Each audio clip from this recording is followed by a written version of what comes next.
Hey guys, welcome back to the channel. This is story about what if Sarutobi decided to forbidden Danzu to touch Naruto part 1. Before I start, please do support for more amazing content and comments for part 2. Do consider to subscribe my channel and share my video to your friends and check out the description as well. Let's start the video. Three men stared at the blonde child. The one in the center, an elder man, nodded at the boy in front of him. Okay then. The final part of the exam is simple. You just have to use the clone technique to create 2 perfect clones. Whenever you're ready, Naruto Uzumaki. Here we go, clone technique.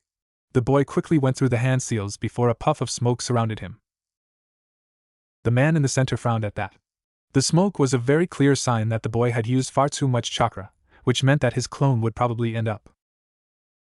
The smoke cleared, and Naruto excitedly looked to his side to see the clone he had created. Unfortunately, upon seeing the clone, the boy visibly cringed. It looked dead, not to mention incredibly pale. The elder man sighed. Naruto Uzumaki, you fail. He failed again. This was the second time he failed the genin exam. Now he had to deal with another year at the academy. He failed, he was a failure. Failure comes to all those who first begin this path. Do you plan to let one setback end your dream before it even begins? A frail-sounding, slightly feminine voice said. Naruto's eyes widened as he quickly looked around the clearing. He didn't see anyone. He groaned at that. Now I'm hearing voices, he complained. Yes, actually. Naruto's eyes widened. You are hearing a voice. Once again, Naruto began looking around the clearing. Who are you? He asked, barely above a whisper. You ask a question before being considerate enough to answer my own? Have you no manners, child? Naruto was beginning to sweat a bit, and began breathing nervously. Are you a ghost? Naruto flinched at the disgusted snort he heard. If you're truly that concerned with my identity. Once again Naruto flinched at the tone of voice. You may call me Runa, and I'm speaking to you telepathically in your mind, that is. Naruto blinked. How are you doing that? Enough. His harsh voice caused Naruto to flinch again. You have avoided my question enough, now tell me, why have you stopped training? Naruto looked down. I can't do the clone technique, he said with a slight whine. So your answer is to stop struggling? Was all your talk of becoming Hokage merely that talk? Upon hearing those words, Naruto immediately got a determined look on his face. No way. I'm not giving up. I'll be Hokage even if I can never do this stupid clone technique. He yelled that last part out. Silence was his answer for several moments. Nearly a minute later, and he began to believe that he really was going crazy when the voice spoke again. The ram seal is the first hand seal for the clone technique. Put your hands in the ram seal, the voice ordered. Naruto blinked. What? Why? Again in a harsh tone, do you plan on questioning everything I tell you? Do as I say. The boy nodded, and did as he was told. He thought maybe she was going to watch him do the technique, and tell him what he was doing wrong. It was more than his teachers at the Ninja Academy ever did for him. Now close your eyes and clear your mind. This time, Naruto did as he was told without arguing. Breath in and hold your breath. Naruto did and held his breath for what had to be half a minute. Breath out. Once again, he did as he was ordered to. Breath in, breathe out, breath in. Naruto truly didn't know how long he had been breathing. It felt like he was standing there for hours before she finally commanded him to do something else. On this next breath, begin channeling your chakra. That's when things began getting weird for Naruto. His mind ran away, and he imagined himself in a different place entirely. He was no longer in the training field, by the academy. Now he seemed to be in a dark room, with only a few candles for light. The darkness was deafening, as strange as that sounded. And that's when he saw her. Wrapped up in a black robe, which made her nearly invisible, in the shadows, was an aged woman. White/gray hair, pale skin. The only thing that stood out was her blue eyes. They practically glowed. She was standing, at least 2 heads taller than him, with her hands in an upside-down prayer position. Control it. Don't let it control you. Now switch your hands to the snake seal. Naruto did as he was ordered to. Slowly begin gathering your chakra towards your heart. Listen to your heart, and synchronize the chakra flow to its beat. Naruto began concentrating on the beat of his heart. Good. Follow that rhythm. Runa's voice faded away as Naruto continued gathering his chakra. Now on the count of 5, I'm going to command you to release your chakra. A moment prior to that, you are to switch your hands into the tiger seal. Now Runa began, neither expecting nor waiting for an answer from Naruto. 5, 4, 3, 2. Naruto took one last deep breath. 1. Release. Naruto released the chakra he had built up. He had expected a loud puff of smoke, like he normally got when he preformed the technique. However, he didn't even hear a sound. Good, now open your eyes and see the product of your hard work. At that statement, Naruto was confused.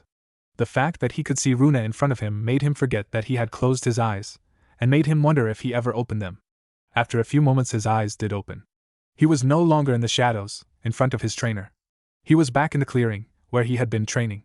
Catching something from his peripheral vision, he glanced to the side and saw a perfect clone of him staring back.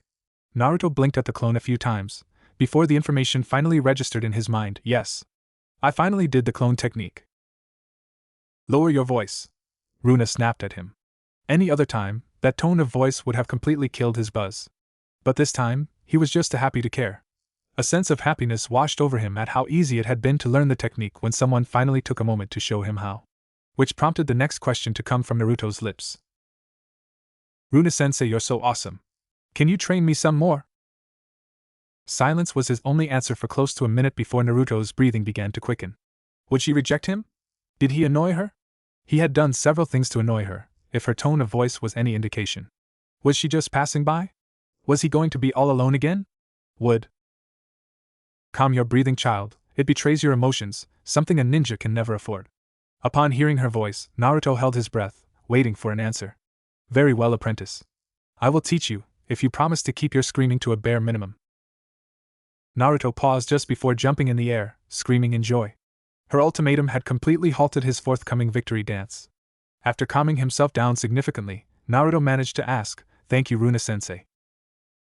Master, she said silently. You're to refer to me as Master. Naruto nodded. Okay, Master, Naruto said cheerfully. By the way, my name is Naruto Uzumaki, the future Hokage.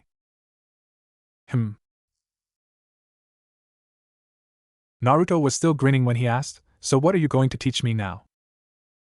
Naruto, are you aware of Shinobi Code of Etiquette 24C? Naruto opened his mouth to respond, but was quickly cut off. Don't answer that. It's a code that strictly says only certain shinobi are allowed to take on students. There are strict rules, which prevent shinobi from teaching civilians, like you, the ninja arts. Naruto blinked at that statement. The rules are voided when a shinobi becomes a teacher at their academy. She spat the last word out with more than a bit of amusement, as if she thought the very idea was ridiculous. And of course, no one would stop a parent or sibling from teaching an upcoming student. However, for someone like you and me, who share no such bond, any lessons would immediately be put to a stop. Now, considering that your teachers seem dead set against teaching you anything and you have no family to give you lessons, I believe you are at a severe disadvantage. Unfortunately, I don't believe people enforcing the Shinobi Code of Etiquette 24C will care about your handicap. Naruto's eyes widened in fear, before he stammered, So can't we just keep it a secret? The boy asked sadly. Naruto swore he could feel Runa smiling. Precisely. Now, correct me if I'm wrong, but you just failed their academy for the second time, correct? Naruto nodded, sadly. And if I am correct, you failed not because your grades were abysmal, which they were by the way. Naruto had the decency to look sheepish at that. But because you failed to complete the clone technique, which you just proved you can do. Naruto nodded, still not sure where she was going with this. I propose that if you were to keep training the 3 jutsu you learned at their academy, especially the clone technique, you should be able to graduate with minimal work involved.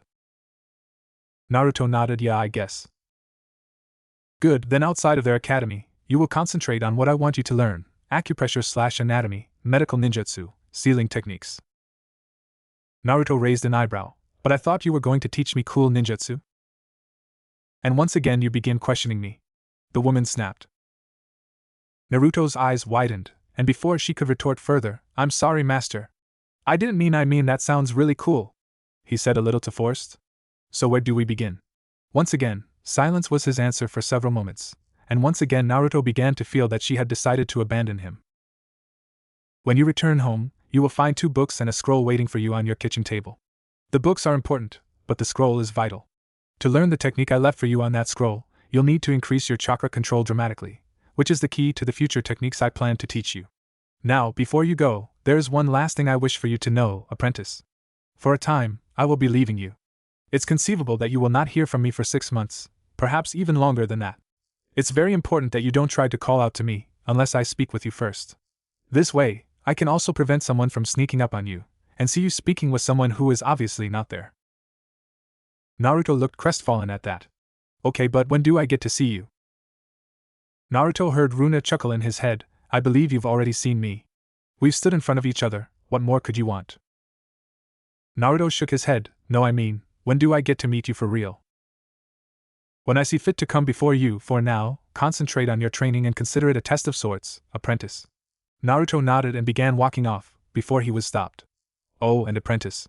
I suggest against reading that book, on sealing techniques, anywhere except in the privacy of your own home. Naruto blinked at that, but before he managed to reply, Runa answered him. I can't say why, but know that some people will not respond kindly to it. Now off you go. Naruto nodded, still a bit confused, but decided to forget about it for now. He quickly returned home. It didn't take him too long before he arrived at his dingy apartment. Upon entering his home, he quickly found the things Runa left for him, on his kitchen table. He was about to grab the scroll before something caught his eye. It was a bright yellow sticky note on his refrigerator. With a small amount of confusion, Naruto grabbed the note and read it. Naruto, I took the liberty of filling your refrigerator. Runa. Naruto smiled, before he opened his fridge. When he did, his eyes widened. Runa-sensei is awesome. 2 miles away from Konohagakure, a black-clothed figure sat on top of a rock. She turned her blue eyes when she heard a large figure drop down next to her. She saw an unconscious, pale-skinned, malnourished brunette in its arms. Thank you, Mojo, I owe you. She got up and walked towards the two. The figure grinned and nodded. I'll put it on your tab. Did you complete the other task I asked of you? Once again, it nodded. Yeah, though I have to ask why you wanted me to fill that boy's cooler. Excessive, no? Runa shook her head. Not at all. For a game of chess cannot be won without pawns. She reached up and brushed a strand of brown hair out of the sleeping girl's face. And this could prove to be a very long game. 3 months later. The mystical palm technique allowed the user to speed up the body's natural regeneration. It involved matching the chakra used to the severity of the wound and commanding the body to heal itself, using the user's chakra as the catalyst, the director, and the power source. It was created 34 years ago, by Tsunade Senju and to this day, is still the most sophisticated medical ninjutsu to date. That wasn't the technique on the scroll Runa had left for Naruto, though the scroll did reference it, and made several points as to why Naruto would not be learning that technique yet. Chakra control being the central reason. The technique on the scroll was the Phoenix technique, named more for the creator's god complex, not because it was first used to allow the user/creator to heal himself, in an aura of green chakra, mid-combat. Prior to Tsunade, the skill was the most advanced technique for a long time. Naruto was learning this technique because one could use either precise chakra control or a large amount of chakra to power it. The idea was for Naruto to learn the technique, using however much chakra it took to learn, and slowly reduce the amount necessary by applying more control. Unfortunately, there was one weakness. Unlike the version Tsunade created, the user couldn't direct or control the healing, which on occasion caused the body to heal incorrectly. For medic needs, the Phoenix technique was obsolete. For non-medics who were in a non-combat emergency, the technique was still used by a few leaf nin. Naruto stood in front of the stream, with a fish on the ground. The boy sighed as he held a kunai. The scroll stated that he was to cut an animal and use the technique to heal the wound. The notes made several references to fish. After a month reading up on the technique, memorizing all 12 hand seals, another thing that made the mystical palm technique superior was that it used only 2 hand seals dash, and doing dry runs, Naruto was finally ready to make his first attempt at healing a living creature. It didn't make the next part any easier, thought the blonde thought before pressing the kunai to fish. 2 months later. Naruto was actually getting into the acupressure book.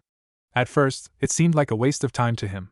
It detailed how hitting certain points in the body could numb certain appendages or cause significant harm to an internal organ.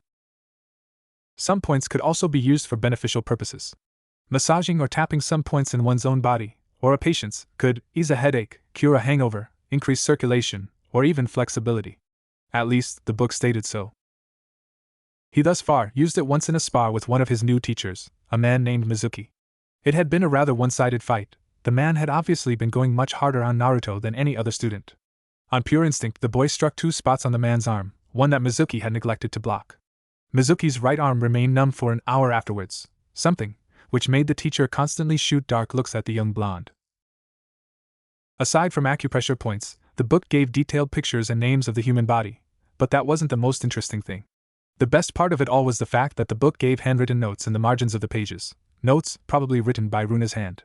Small things like, hitting these points cause dizziness, slashing these veins/arteries causes great bleeding, hitting this bone this way will cause any easy break, or breaking a bone a certain way greatly shred flesh or muscle. He made it a habit to memorize these things as best as he could. Unfortunately, or fortunately, there were quite a few of them to memorize. And the majority of them had to be hit just the right way, with just the right amount of strength. Another unfortunate problem was that memorizing these points wasn't enough.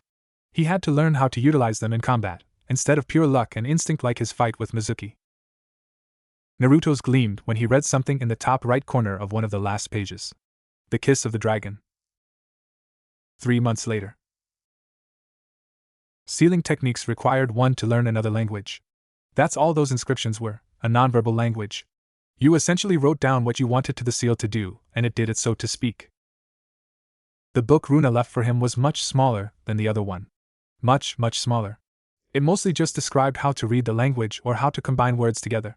It also described how to shrink certain seals into something that could not be read, and how to enlarge a seal into something that could be. Oddly, in the beginning of the book, there was another note to Naruto to not read this book in public. Naruto shrugged at the note. 1 month later. It has been 9 months after Naruto began his training, and he has still not heard a thing from Runa. Naruto had come far in his training, thanks in no small part to the handwritten notes Runa had left in the books he had been reading.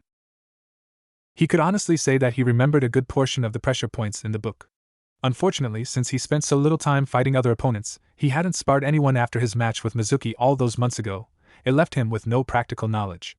All the knowledge he had was theoretical, and was virtually useless unless he could practice incorporating it in combat. Unfortunately, that was another problem he faced. Many of the things he learned could really hurt someone, something that he felt he should never use on an ally, yet he couldn't use in actual combat without the practical experience. It was a conundrum. With respect to sealing, he finally understood the language well enough and just needed to practice the actual art form. He had planned to start sealing items in a scroll soon. The medical ninjutsu was a lot harder than he initially believed, annoyingly so. On the bright side, he had plenty of fish to eat. He was close though. He was sure he saw the last fish begin to heal slowly, far too slow for it to survive bleeding out. It was a start. A lot of time was spent perfecting the 3 ninjutsu he was taught in the academy. He finally perfected the clone technique, after practicing the steps Runa went over with him. He was proud of the fact that he could do it as quickly as he could. Even Irika, one of his new teachers, was impressed at his speed. Unfortunately, his grades at the academy continued to slip. Since he spent so little time studying the topics the academy covered, he continued receiving poor marks on his tests. But to be honest, he stopped caring about that. Sure, it was nice to know that the Shodaime Hokage signed this treaty with this country, at this date, blah blah blah. But all that crap left so little time for practical training. Was that really the way to become a strong ninja? And why wasn't sealing techniques covered at the academy? The greatest Hokage, the Yondaime, defeated the Kyuubi no Kitsune using a sealing technique. You would think that was enough reason to incorporate it into actual lessons. He almost voiced his opinion one day in class, to Irika, but immediately discarded the idea. Asking that might make people think Naruto was interested in learning sealing techniques, which for some reason or another was bad. Whatever. At the stream. The blonde yawned when he kneeled over another fish. Using both hands, he slapped his cheeks to wake himself up, before placing his hands in the dragon's seal. Hard at work, I see. Good. Naruto's eyes widened and he smiled. Runa-sensei. Naruto cringed when he suddenly felt a small aura of killer intent in his head. I mean, master. I'm glad our time apart hasn't made you forget me. I see I have arrived just in time to observe your training. Go on. Naruto began sweating. Almost unconsciously, he grabbed his kunai and made a long cut along the fish's side. He then began a long chain of hand seals before muttering, Phoenix technique. His hands glowed with green chakra and he placed them against the fish and began pushing his chakra into the creature. 3 minutes went by and finally the cut seemed to begin to close. Unfortunately, it only took the fish a few more moments to bleed out completely. Naruto didn't say a thing. He failed and he knew that he failed. You're not as far along with that as I would have hoped. I'm disappointed. Tears stung Naruto's eyes, but he managed to hold them back on willpower alone. He honestly didn't think Runa would appreciate him crying. But something did happen, so you're not a complete failure. Her words didn't do a thing to make Naruto feel better. Master, do you think you can show me how, just like you did with the clone technique? Sit down and close your eyes, she said, ignoring the question. Naruto did as he was told. In seconds, he found himself in front of Runa, her tall form towering over his seated one. They were both once again surrounded by the darkness. Since you failed to do such a simple task once again, Naruto flinched. I'm going to try a little positive reinforcement. A figure appeared a few feet away from them. It was Naruto. Naruto's eyes widened. He looks like me. It was true, the figure was a perfect carbon copy of Naruto. Though instead of Naruto's orange jumpsuit, it wore a black robe similar to what Runa wore. It was also missing Naruto's goggles. Your ability to state the obvious is impressive, though it won't win you any battles. To be exact, this is merely an illusion that I'm creating through our bond. Now watch. Something else appeared 10 yards away from them. This time it was a large boulder. It looked to be the size of a small building. The illusion raised one hand, open palm, at the boulder. Heavenly subjugation of the omnipresent God. Upon the last syllable, the boulder was immediately launched backwards at least 50 feet, making the real Naruto's eyes widened. Before it hit the ground, heavenly attraction of all of creation. Suddenly, through another unknown force, the boulder was launched again. This time towards them. Naruto's eyes widened before he quickly raised his hands in a futile attempt to defend himself. The boulder, however, passed right through them, without doing them any harm. Did you forget that I said it was all an illusion? Runa smirked in amusement. The statement caused Naruto to blush sheepishly. It amused Runa even more that Naruto wasn't jumping up and down, saying how cool the technique was. If you haven't figured it out, I mean to teach you these two techniques. In fact, I could teach you them in as little as a few days if I desired to. That got Naruto's eyes to light up, all previous humility shot to hell. However, she snapped before Naruto could begin his rant. I will only teach these techniques if you master the Phoenix technique, by the time you become a genin. Naruto quickly nodded. Hell yeah.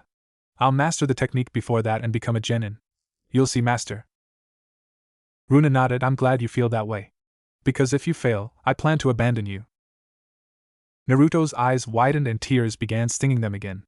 But Runa immediately disappeared from his mind's eye, something which made him immediately snap his eyes open. He was back in the forest. I suggest you not waste any more time whining. You only have 3 months left. Until then, my apprentice. He waited a whole minute to see if she would say anything, then 2 minutes, then 5 minutes, then 10. After that, Naruto began to hyperventilate. 10 miles away from Konoha. Runa lazily got up from the spot she had been sitting in and began walking away. Done already? Runa didn't turn to the feminine voice behind her. The girl shook some dirt out of her seafoam green hair. How'd he do? At that, Runa finally stopped and turned to the young woman. Surprisingly, much better than I thought he would do. 3 months later. It was a full year since Naruto failed his second exam, and it was now time for his third and, hopefully, final attempt. After wading through the list of other students, Naruto quickly found himself in a room in front of his two teachers, Iruka and Mizuki. Naruto, Iruka began, you only have the ninjutsu portion of the exam left. I want you to perform the clone technique. Naruto smiled. Though he continuously practiced all 3 techniques constantly, he put emphasis in practicing the clone technique. He's had it mastered for months now, though it never hurt to get in some more practice, in his opinion at least. He quickly went through the hand seals. Okay, here we go, clone technique. But something went wrong. He heard an explosion of smoke when he released his chakra. His heart sped up at that, and he quickly looked to the side to once again see one pale-colored and half-dead clone. I'm sorry, Naruto, but you fail. The blonde's eyes widened and his heart sank.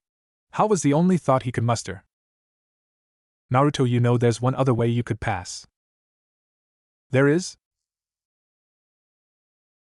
Yeah, we usually save it for students who are on the borderline. I mean, I've seen you do that clone technique 100 times before. The fact that you couldn't do it this one time seems strange to me. I'm guessing you choked under pressure. Yeah, I guess. So anyway, the test sounds simple but is actually a lot harder than it'll sound. 4 hours later. A few hours later found Naruto in a clearing in the forest. His hands done up in a cross shape, shadow clone technique. Suddenly 3 clones materialized at Naruto's side, making the blonde grin in triumph. He did it. He had been practicing the technique for the last hour, but he finally managed to pull it off. Perhaps all the work on his chakra control, practicing the Phoenix technique, was beginning to pay off. He quickly dispelled the clones before falling on his back, taking a moment to relax before he was caught. Apprentice's eyes snapped open when he heard Runa's voice. That's right, he had forgotten to figure out what he was going to tell Runa. What are you doing there? Is that the forbidden scroll of seals? What are you doing with it? She demanded. Naruto gave off an embarrassed grin. Yeah, I kinda failed the first exam, but since I was doing so well at the academy, Mizuki-sensei let me take the bonus exam. Steal the scroll and learn a ninjutsu from it. A mile away. Runa immediately stood up, cutting the link between her and Naruto. You little idiot! She cursed. Something wrong? A brunette girl called over from the side. Continue your meditation, Runa snapped harshly before turning away. The elder quickly bit her thumb, drawing blood, and began doing a quick set of hand seals, summoning art, mojo. Naruto. Master? Master? Naruto called out for the 10th time. He was beginning to get a grim feeling. Found you. Eh? Naruto jumped when Iruka appeared behind him.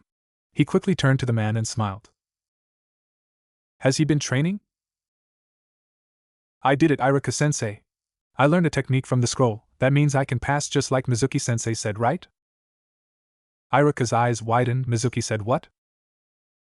They both heard the sound of a projectile moving through the air before Naruto was roughly shoved away. The sickening sound of metal cutting into flesh was heard throughout the clearing. Naruto's eyes widened. About a mile away, 6 shinobi stood in the middle of the forest. One of them was kneeling next to a large dog. The one kneeling next to the dog nodded. The kid shouldn't be much farther away. Good, when we find that damn brat, I'm going to wring his little neck? Anyone wonder how that kid managed to sneak that oversized scroll out of the tower to begin with? Especially when he was wearing that ridiculous costume.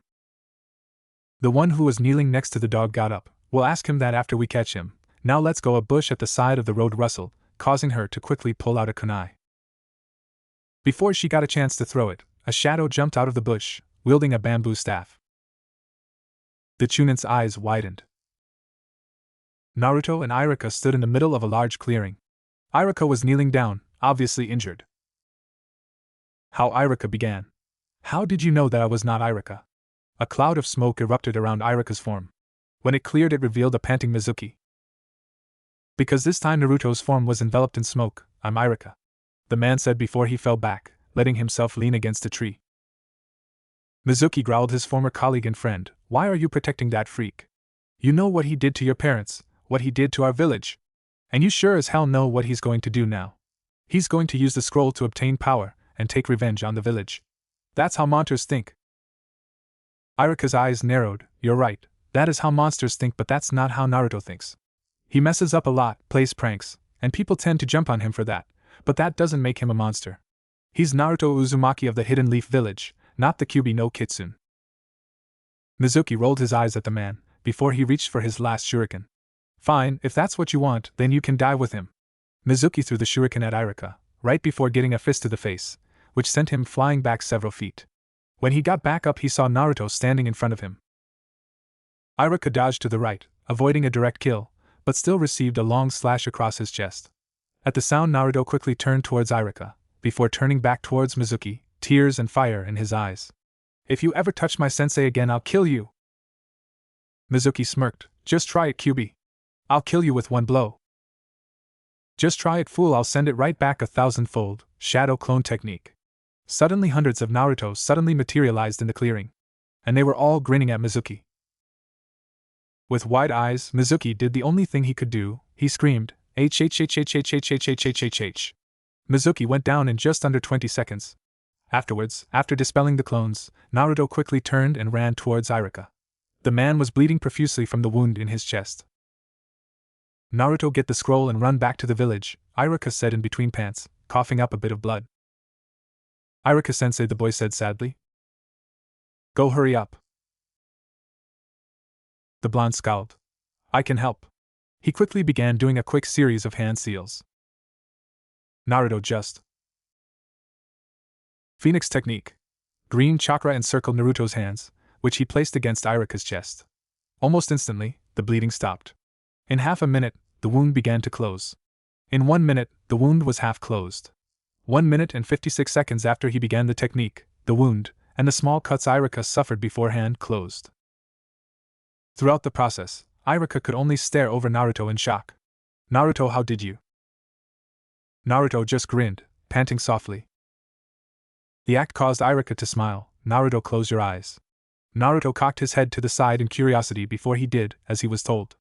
Naruto felt Irika wrap something around his head before he was allowed to open his eyes again. He saw Irika, minus the Hittite, smiling at him. Unfortunately, before they could speak further, 5 ANBU suddenly appeared around both Naruto and Irika.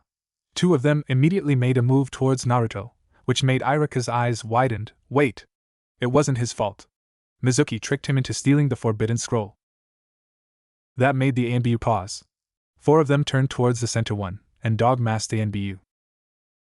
The dog-masked ANBU took a glance at Mizuki before glancing towards both Naruto and Irika. Before he could say anything, he heard the buzz of the radio in his mask. Buzz, what Irika-kun said was true. Send Naruto to my office and take the necessary actions against Mizuki. Not betraying the fact that he had been given orders by the Hokage, Nightingale, escort Naruto-kun and the scroll to the Hokage's office. Panther, take Irika to the hospital, he said after noting the blood on Irika's clothes. Actually, Irika said while getting up, Naruto here already healed me up. If he weren't wearing a mask, they would have seen Dog's raised eyebrow. Explain. I did the Phoenix technique, Naruto answered, obviously quite proud of himself. Dog filed that piece of information in the back of his mind under, get more answers later, Nightingale. The bird-masked ANB went up to Irika and immediately they assumed it was a her by the feminine figure hands glowed green. She touched them to Irika's chest for a few moments before answer, not even turning her head, rough and unrefined, but not bad. He'll heal completely in just under a day by my estimation. Dog nodded, good, but get him checked up just the same. He then turned towards Mizuki and walked off, with the other 2 ANBU right behind him. Panther shrugged, before he gestured for Irika to follow him. Naruto followed behind Nightingale. All 3 ANBU stood around Mizuki. The one with an otter-masked sighed, dumb schmuck. Why do you think he did it? My guess? Dog began. The usual, power. He got Naruto involved because, well, let's face it, what better scapegoat? Tiger, check the damage. Does it look like an army went through here, or is it just me? Was Tiger's only reply before going down on one knee. A quick set of hand seals, and his hands glowed green. Dog took a moment to look around and agreed, something odd did happen. After a moment, Tiger sighed and turned towards his leader. Probably should have kept Nightingale here. He has multiple broken bones, including a few ribs. If we move him, chances are something will get punctured. I can't heal this out here, he said as he stood up. I see. He paused when he heard another call on his radio. Dog. Can you hear me? Over. Dog pressed his hand to the side of his mask, 5x5, horse. What is it, over? There was a battle in the area my team was deployed. 6 of ours are injured, plus 1 Inuzuka hound. No visible enemies in the area, over. Dog cursed, copy that. Send up a flare and I'll be there in a moment, over and out. He got up and looked towards his comrades. Set up a perimeter around the traitor and stay in the shadows. I'll send a medical squad to move the traitor as soon as possible. Left unsaid was the possibility of the enemy coming to retrieve Mizuki, but both Tiger and Otter were experienced enough to read between the lines. Yes, sir. And they both disappeared in the trees. Dog disappeared as well. 5 minutes later and Tiger flew back into the clearing and smashing into the ground, unconscious. Otter was immediately on high alert. Luckily, or unluckily, he found the enemy quickly enough. He wore an oriental-style black robe, and a large straw hat. In his left hand was a long bamboo staff, probably the weapon he used to incapacitate Tiger. By the way he was standing, and holding the weapon, it was obvious he was quite skilled in its use. But wasn't the most startling thing though. He, Otter, wasn't looking at a man. He was looking at a bear. A bear with white and black fur. It completely caught him off guard, but he managed to tense up when he saw the bear grin. It rested its staff on its shoulders, before bending his knees. I bring pandemonium. Hokage's office. Naruto stood in front of the Hokage, and it was quite obvious that he was not happy. Hiruzen wanted to smash Mizuki's face in for revealing the truth about the Kyuubi to Naruto. He had wanted to do so personally, in a controlled environment. I know what Mizuki told you, Naruto, and I'm sure you are quite angry that I hid the truth from you. Naruto nodded, trying to stay as calm as possible. Just tell me the truth, why me? The old man sighed, wishing this were something he could make up for with promises of sweets. Worked with his kids. First understand, you are in no way, shape, or form the Kyuubi no Kitsune. The demon was a thing that couldn't be killed, so the Yondaime Hokage sealed the beast into a child. For a child, just born, was the only thing a demon could be sealed into. In truth, there were only 2 children born that day, and you just happened to be born first. It was a partial truth, but he hoped it would satisfy Naruto for now. He honestly didn't think the boy was ready to learn everything, and he personally wasn't in any hurry to be the one to reveal it all. Naruto's head fell, his hair covering his eyes. Iruka's Hittite was in Naruto's lap, allowing his hair the freedom necessary to hide his eyes from view. A few minutes went by before Hiruzen broke the silence. Naruto, may I ask you a question now? Naruto's face lifted slightly. Not a lot, just enough so he could see the aged Hokage. He gave a slight nod. I've seen you use 2 ninjutsus that you should have no knowledge of. The shadow clone technique, you obviously got from the scroll. But I can't think of a single place where you could have learned the Phoenix technique. Would you mind filling in that gap? Only a few ANBU ever bothered to learn that jutsu, and that was mostly for emergencies. He doubted that one of them would have taught it to Naruto, so it was a question as to how he came across it. Naruto immediately looked nervous. I'm not supposed to tell anyone about Runa, so what do I? Apprentice. Runa! Naruto accidentally shouted, surprising both the old man and himself. He immediately clamped his hand over his mouth, and looked very much like a deer caught in the headlights. Runa? Hiruzen thought curiously. Expect reprimanding at a later date for allowing my name to slip in that fashion. Something like that is unbecoming of a shinobi. However, in this case, you may go ahead and tell him about me. About us. I'm okay, Naruto said in slight confusion. I've been getting outside help from a ninja of Leaf. She said I shouldn't tell anybody, because it was illegal for a ninja to teach a person who isn't a ninja yet. Hiruzen's eyes narrowed slightly. Shinobi Code of Etiquette 24C, that isn't completely accurate, but close enough to the truth, I suppose. Naruto nodded. Well, I met Runa a year ago. She helped me learn the clone technique, right after I failed the second time. Then she gave me 2 books and a scroll. The scroll had the Phoenix technique. She said it was a good skill for someone like me to learn. Hiruzen looked at Naruto curiously. I'd have to agree with that, but who is she exactly? I've made it a habit to learn the name and faces of all those who work under me, and I can honestly say I've never heard of anyone with the first name Runa. Naruto looked up, obviously searching through his memory. Well, I think she's really old. Pale skin, white hair, blue eyes. I think she likes wearing dark robes too. You think? You don't actually know what she looks like? Hiruzen asked in confusion. This was becoming disturbing. Naruto shook his head. Not really. I've only seen her in my head. Hiruzen began to sweat somewhat. Could the Kyuubi be communicating with Naruto, but how would the demon give Naruto the books and the scroll? That can't be it. She said she communicates with me telepathically. Hiruzen's eyes widened. Kria. He screamed as he slammed his fists into the table. It obviously startled Naruto, as he flinched back. Suddenly, a transparent image appeared between Naruto and Hiruzen. It was obvious that Naruto didn't see it, but Hiruzen's eyes narrowed at the figure. Kriya Yamanaka, he thought, knowing Kriya would hear him. It also had the effect of not allowing Naruto to hear the impending conversation. I'm glad to see our time apart hasn't made you forget about me, Hiruzen. How dare you sink your claws into Naruto? She cocked her head to the side and gave the third a small smile. She knew he hated when she did that. Would it have been better if he had failed? Yes. It would have. I won't allow you to ruin Naruto like you ruined Orochimaru. A little-known fact about the Sannin was that Hiruzen Sarutobi wasn't their only teacher. Around the time they all turned 16, Hiruzen was caught up in many of the duties that being Hokage entailed. At that time, they all had quite the balanced repertoire of ninjutsu, genjutsu, and taijutsu, and were way above some who were many years older than they were. So as to not stunt their growth, he arranged for private tutors. Tsunade studied under Raimi Hyuga, the village's leading medic at that time. Under Raimi, Tsunade took her first steps to becoming the world's greatest medic nin. Jiraiya studied under Jin Yuzuki. It was originally meant for Jiraiya to learn ninjutsu and taijutsu from the man, however what he mostly learned was the art of spying. Not only did Jiraiya become a more efficient spy, Jin also taught Jiraiya how to form a spy network. It was something only Jin and a few others were ever proficient in. And Jiraiya obviously ran with it. Orochimaru, on the other hand, studied under another legendary figure by the name of Krya Yamanaka. She was supposed to teach Orochimaru ninjutsu, enough to crave the, by then, young man's thirst for knowledge. Unfortunately, she took it to a new level and introduced Orochimaru to Kenjutsu, forbidden techniques. Many dark and ancient things, which should have remained buried forever.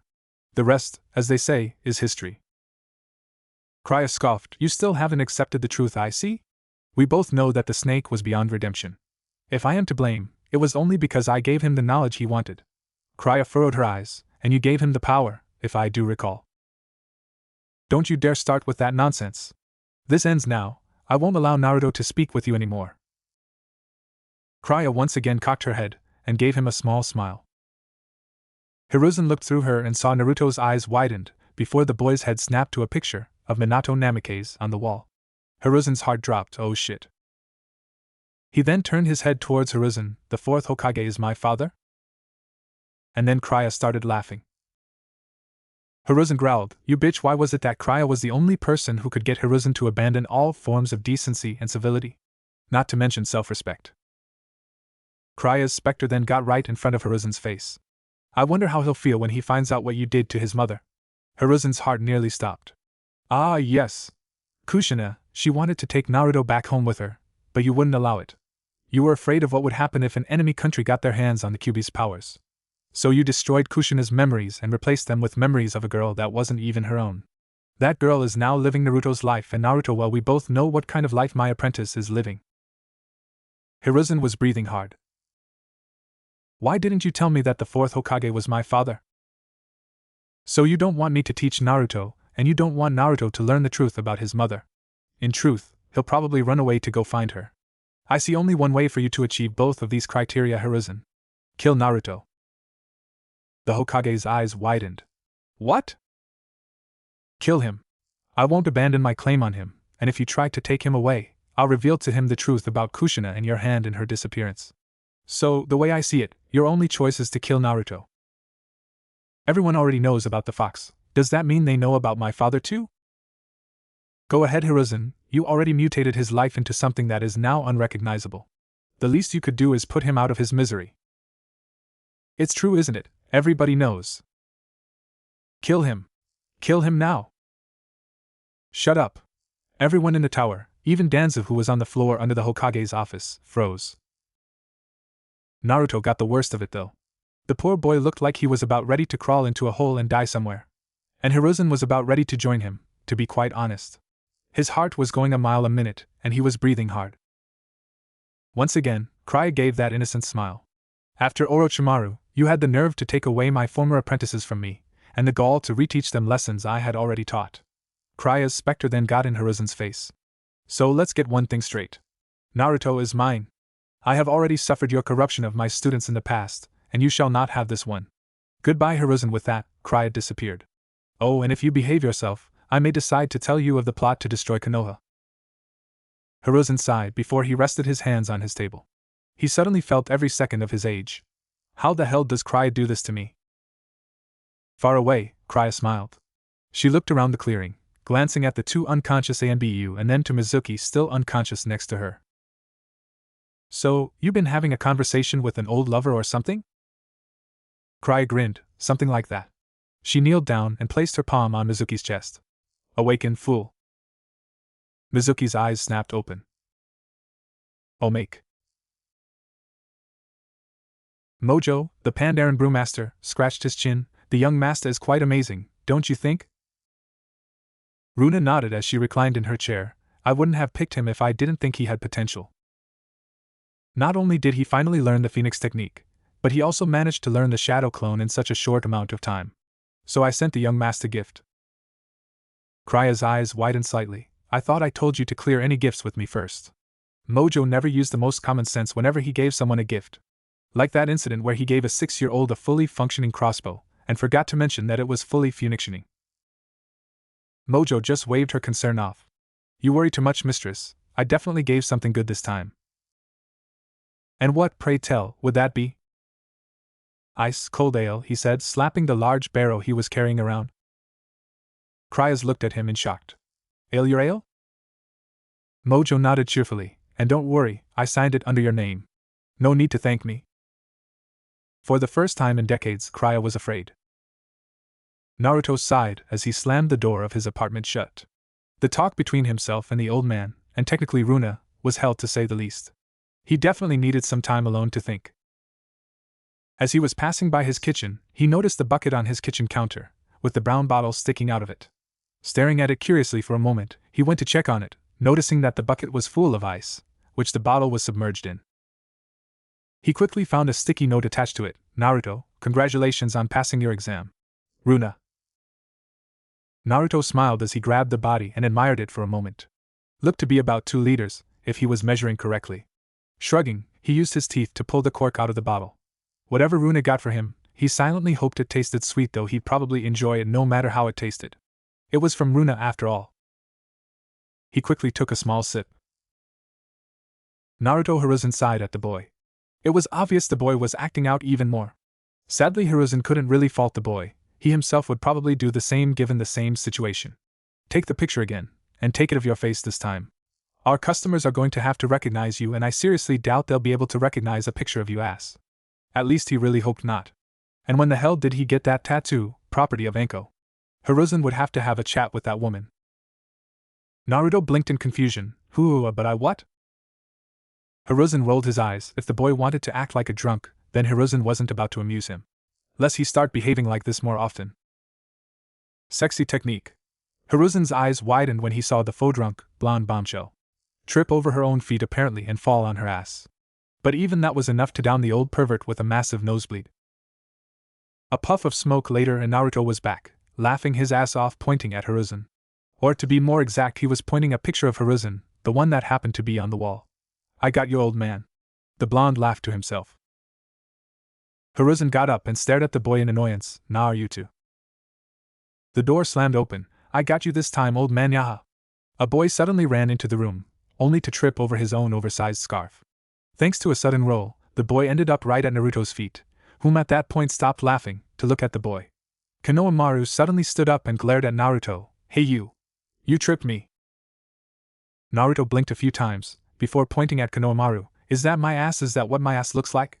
He asked, looking towards the Hokage. Naruto sighed. After a long and boring argument, Naruto decided to exit the Hokage's office. Unfortunately, the annoying brat, also known as Konohamaru, decided to follow him, demanding to be taught the secret of the sexy technique. The blonde sighed again. He really needed another sip of what Krya left for him. He smiled, as he pulled the bottle out of his backpack and quickly took another small sip, the third thus far. Hey! What's that? Konohamaru asked, curiously. Naruto gave Konohamaru a weird look, before offering the boy the bottle. Have a sip. Naruto was actually impressed with Konohamaru. He was proving to be more devious than himself. After sneaking into a porn shop, he decided to continue his day by urinating his name on the side of a building. Seriously, he managed to write Konohamaru and was currently working on was here to finish the message off. What are you doing? A blue-clothed ninja, with sunglasses, landed right next to Konohamaru. Unfortunately, this had the unfortunate effect of drawing Konohamaru's attention, which had the unfortunate side effect redirecting the boy's aim at Ebisu. Stop that at once! Naruto suddenly began laughing his ass off as he continued to cradle his new favorite drink. Konohamaru just stared at Ebisu in a drunken haze. Ebisu looked past Konohamaru, and at Naruto, or more specifically, the drink in Naruto's hand. He disappeared and reappeared in front of Naruto, snatching the drink out of Naruto's hand. Hey! Both Naruto and Konohamaru complained. So, this is the cause of your damn binge. You both have been drinking alcohol. No, we haven't, Naruto replied. Yes, you have. Ebisu shot back through clenched teeth. No, we haven't, Konohamaru replied. Oh really, so you're saying if I take a sip of this, that I won't taste any alcohol whatsoever? Naruto and Konohamaru quickly looked at each other, before shrugging. Ebisu growled. Well, let's see then, he said with more than a little sarcasm. He took a quick swig from the bottle. The less said about what happened during the next day, the better. By the end of it, Naruto was alone in his apartment, luckily looking no worse for wear. When he first cracked open his right eye, the first thing he saw was that thrice-damned bottle of ale, still half full. Through the mind-numbing pain he experienced in his head, he decided one thing: he was getting rid of the bottle. The first thing he did was rub his head, before pressing some acupressure points around his head. Quickly enough his hangover began to subside. He didn't even want to think about what happened after he ditched Konohamaru and Ebisu. Wake up! Ebisu groaned as he was suddenly kicked in the side. He got up and glared at the offender, only to discover the foot was attached to a woman dressed like an ANBU. And 2 others flanked her. Ebisu, you are under arrest. Even through his hangover-induced state, Ebisu heard the woman loud and clear. What, why? You want a complete list? He looked at her fearfully for a moment before nodding slightly. What the hell did he do last night? The one in front of Ebisu, Kat, pulled out a notebook. 3 counts of indecent exposure, 1 count of a lewd act, 1 count of bribery, 5 counts of assaulting Konoha civilians, one of which was a young girl, whose hymen was broken when you pushed her off the 2nd-story window, so rape, 1 count of throwing feces at civilians. She quickly flipped the book to the next page. Now for the orphans you adopted. I adopted orphans? 22 actually. 22 counts of denying children food. 22 counts of selling children as food. Ebisu's eyes widened as Kat continued the long list of offenses. And finally, as of this morning, 1 count of insulting elders of Konohagakure by saying, and I quote, you olds as bitches and sucks my big one, skeet skeet skeet skeet skeet. Ebisu sat there, blinking for a few moments. They didn't appreciate that, I assume. It didn't, well, no. Kat finished calmly. Naruto walked outside, and to the dumpster that happened to be outside of his apartment building. He stood on his toes, ready to dump the bottle into the dumpster. Stop that unyouthful act. Naruto turned to see someone wearing a green jumpsuit suddenly appear next to him. What are you doing? You're just going to dump that water into that dumpster. People die of dehydration every day in the desert, and you're just going to dump it, Rock Lee said incredulously. Naruto blinked a few times. He thought about telling the kid that they didn't live anywhere near the desert, but he was still having trouble forming coherent sentences, so he decided against it. He just shrugged and offered Rock Lee the bottle. Obviously the boy was thirsty, or he was really against letting things go to waste, because he quickly gulped down the remaining half of the bottle. But quite frankly, the less said about a drunken Rock Lee running around the better. Flashback. I did it to protect you, Naruto. You see, your father had a lot of enemies outside of the village, many who were petty enough to try and kill his only living child. But if you would have announced it, no one would have hated me for being the QB. Hiruzen sighed. I disagree. I thought about it constantly, wondering if I told them you were the Yandame's legacy, they probably wouldn't hate you. They probably would see you as a hero and would understand the terrible burden that you carry every second of every day. The old man sighed. However, after they turned on you the first time, I quickly lost faith in the people. I don't think it would have mattered who your father was. They would have rationalized that the son of their hero was destroyed, and the QB had the gall to inhabit his empty body, or some such nonsense. And then, not only would you have had to deal with the people of Konoha, you would have had to deal with assassins from other shinobi villages as well. The old man paused for a moment to take a long drag of his pipe, before continuing. Honestly, if I believed that your life would have turned better here, I would have revealed the truth. Assassins be damned. Perhaps I made the wrong decision, but like I said, I lost faith. The blonde pouted, understanding the old man's viewpoint. But why didn't you tell me? Didn't I have the right to know that my father wasn't an old drunk or that my mother was a whore? The old man frowned at the blonde. I told you repeatedly that your parents were both great shinobi, that your father died in battle and your mother died giving birth to you. However, the old man shut his eyes tightly, mentally wondering what kind of bastard would tell a child their mother was a whore. I'm sorry that you had to hear those awful lies. And to answer your question, I didn't tell you because I was afraid you wouldn't be able to keep it a secret. Naruto, obviously registered the slight much faster than Hiruzen gave him credit for, slammed his fists the Hokage's table. So what, you lied to me, because you couldn't trust me? The Hokage frowned again. When put in that form, which was quite accurate really, it truly did sound bad. When you were being teased and ridiculed, can you really say you would have stopped yourself from screaming out, the Yandame was your father or something of that nature to prove them wrong? In an unnecessary attempt to prove to those fools that your life did have meaning? Most would have probably thought you were lying, and may have retaliated against your possible comments. But some may have believed you, or at least had been suspicious. And then it would have all been for naught. The blonde sighed as he got up from the chair he was seated in. He then looked at the Hokage through tearful eyes. The boy was obviously angry, but the lack of an outburst clearly meant that the boy understood the Hokage's side of the argument. And my mother? Hiruzen held his breath. Your mother? Who was she? Is she dead too? The Hokage let go of the breath he was holding, though he managed to do it without the boy noticing it. Her name was Kushina Uzumaki, and like I mentioned earlier, she happened to be a very powerful kunoichi. She was actually a lot like you, personality-wise. Naruto nodded. Is she dead? Hiruzen paused for a moment. He really wanted to come right out and tell him the truth. Another possibility was to lie and say she abandoned him for what he was. He could also say he wasn't sure what happened to her, that she just disappeared, though that was probably the worst lie possible, if he could even pull it off. But in the end, all he could say was, yes, what I said earlier was true, she died during childbirth. All he could do was cover his own ass. No telling how far things could get out of hand if the blonde went investigating. The blonde smiled, as he stood up. To Hiruzen, that smile held a spark of insanity that made the old man shiver. The first life the demon took, Hiruzen's eyes widened as the boy turned around to walk out the door. Naruto, wait! The boy stopped, and turned slightly to the old man. You are not a demon. Don't ever think any different.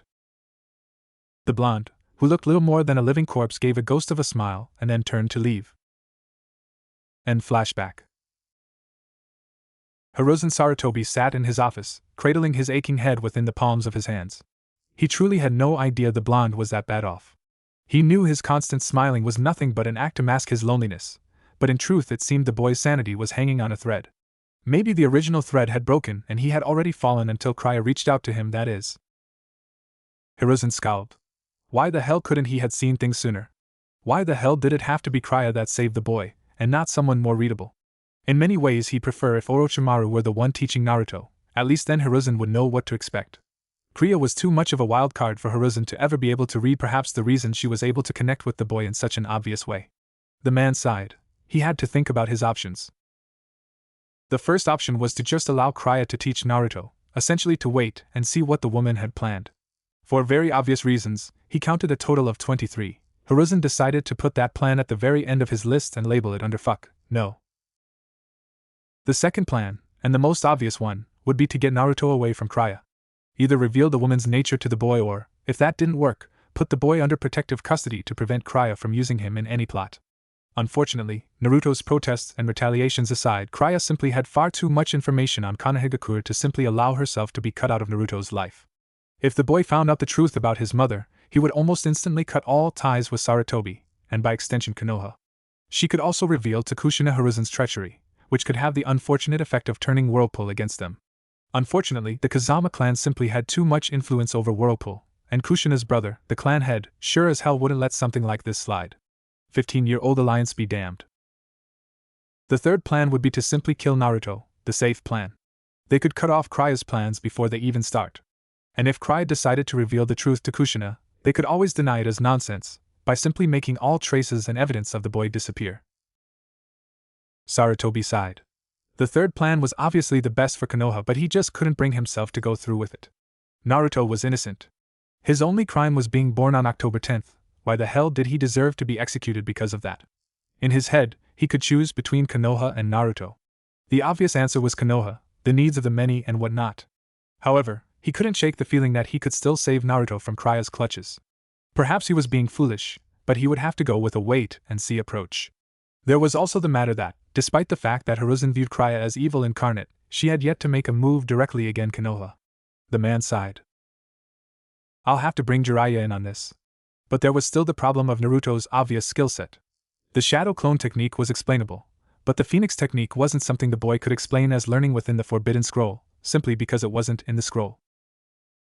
Sarutobi shrugged. All else fails, and someone too important to ignore asked, he'd tell them that Jiraiya had given the boy a few private lessons. The man sighed. Now he just needed to find out what Krya meant by plot to destroy Konoha. Later that night, almost immediately after Naruto made it to his apartment, he called out to Runa. Runa, I mean, master? I knew you'd call out to me, my young apprentice. You have questions, I presume. Is my mother dead? Were the first words to come out of Naruto's mouth. He really wanted to believe in the Elder Kage, but he already lied to the boy once twice if you counted the fact that he didn't reveal the whole truth about his father. He really didn't have much to go on, unfortunately. I'm sorry, my apprentice, but in truth I only know what the Fire Shadow, your Hokage, knows. It was true. She knew everything the Hokage knew regarding the boy. Unfortunately for Naruto, he misconstrued Runa's words in the exact way she knew he would. Oh, the blonde sighed sadly as he sat in his bed. Naruto, the past can't give you what you desire. You have to look towards the future and make your own place in the world. If you choose to continue your studies under me, I will give you the ability to do just that. The blonde smiled a bit. Are you going to be my Jounin sensei? I don't need to be your Jounin sensei to teach you. In fact, becoming your Jounin sensei would only hinder that task. Aside from that, our connection must continue to remain a secret, even the Fire Shadow agreed. That last part wasn't entirely a lie. She knew for a fact that Hiruzen would prefer it that way. Naruto didn't really feel like questioning why they should keep their relationship a secret. At this point he was willing to label it as another thing that he didn't understand, but that someone else had already thought about much more thoroughly than he did. There was one thing that he was curious about. Do you and Old Man Hokage hate each other? That caught Runa off guard. Oh, and what brought on this question? The blonde shrugged, though he didn't think Runa could actually see him do that. She could, and sighed. The way he looked when the two of you were talking, could he talk to you by just thinking? You're asking one question, within another question. In some cultures that is considered rude. It's also an easy way to get sidetracked. The blonde smiled sheepishly. To answer your second question, yes, we were having a rather lengthy conversation. Make no mistake, I can't read a person's mind using the technique I use to communicate with you. I don't know what you're thinking right now. The Fire Shadow, however, knows how to project his words out in a way that allows the two of us to communicate, without him having to speak out his words. He doesn't have the same ability I do, he just knows how to allow me to communicate with him much more efficiently and silently. Naruto nodded. Can you teach me how to do that? Again you stray away from your original question. Do you really want an answer to it? Once again, the boy looked sheepish. To answer your third question, yes, I will teach you, perhaps after I help you learn the first two techniques I promised. Learning how to speak to me silently isn't something that will be necessary for you at the moment. Naruto nodded, though he was a bit put out. So do you and the old man hate each other? In truth, he didn't want to find out the truth. The old man was still the closest thing he had to family, all things aside, and Runa had become pretty close to him as well. Aside from Irika, they were pretty much all he had. It really would upset him a lot if the two of them disliked each other. Do I hate the Fire Shadow? No. He's done things to me that had me upset for quite some time, but I don't actually hate him. I do disrespect many of his methods, mostly his methods in dealing with children. Why is that? He has a firm belief that children need to remain innocent and pure. The way she spat those words showed exactly what she thought of that concept, a concept that doesn't work for people in situations like yours. Yen Naruto agreed spitefully. People like you need to be taught how to confront what you are head on. It's not something that should have ever been hidden from you. He says you should have learned when you were older. I say you were old enough when you first joined their academy. Krya sighed, in an obvious sign of frustration, one of the few emotions she had ever shared with Naruto. A child who trains to become a ninja, a killer, can't be shied away from unfortunate information.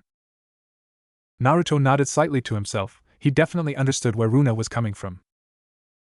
Now, you will need to visit your scarred teacher to receive instructions in filling out your registration form, then you should have a day off to begin your training.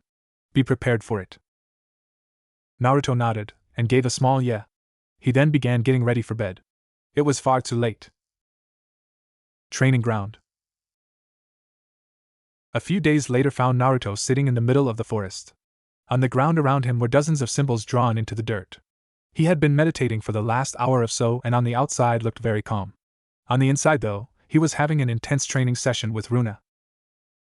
Good, I didn't feel the pulse of chakra that time. I think you're almost ready to begin the training. Naruto smiled at that. He had been working on this for well over half a day.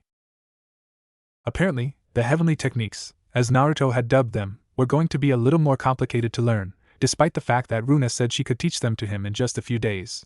She had yet to inform Naruto anything about the techniques, but apparently the first step was tapping into the Kyuubi's chakra. Not enough to enter what Runa called the Jinchuriki form, but just a small pulse of chakra. Unfortunately, using its chakra, in any way, had the regrettable side effect of lighting Naruto up like a beacon to anyone who could even remotely sense chakra. That was the point of the current training, so Naruto could learn to pull a small bit of the Kyuubi's chakra, without anyone sensing it. At least any more than if he were using his normal chakra. Meditate for another hour and then train yourself for the rest of the day, and prepare yourself to meet your team tomorrow. We'll pick up your training in 3 days. Naruto pouted. Can't we do it now? I had thought we had moved past you questioning every single decision I make. The woman snapped. Sorry, master.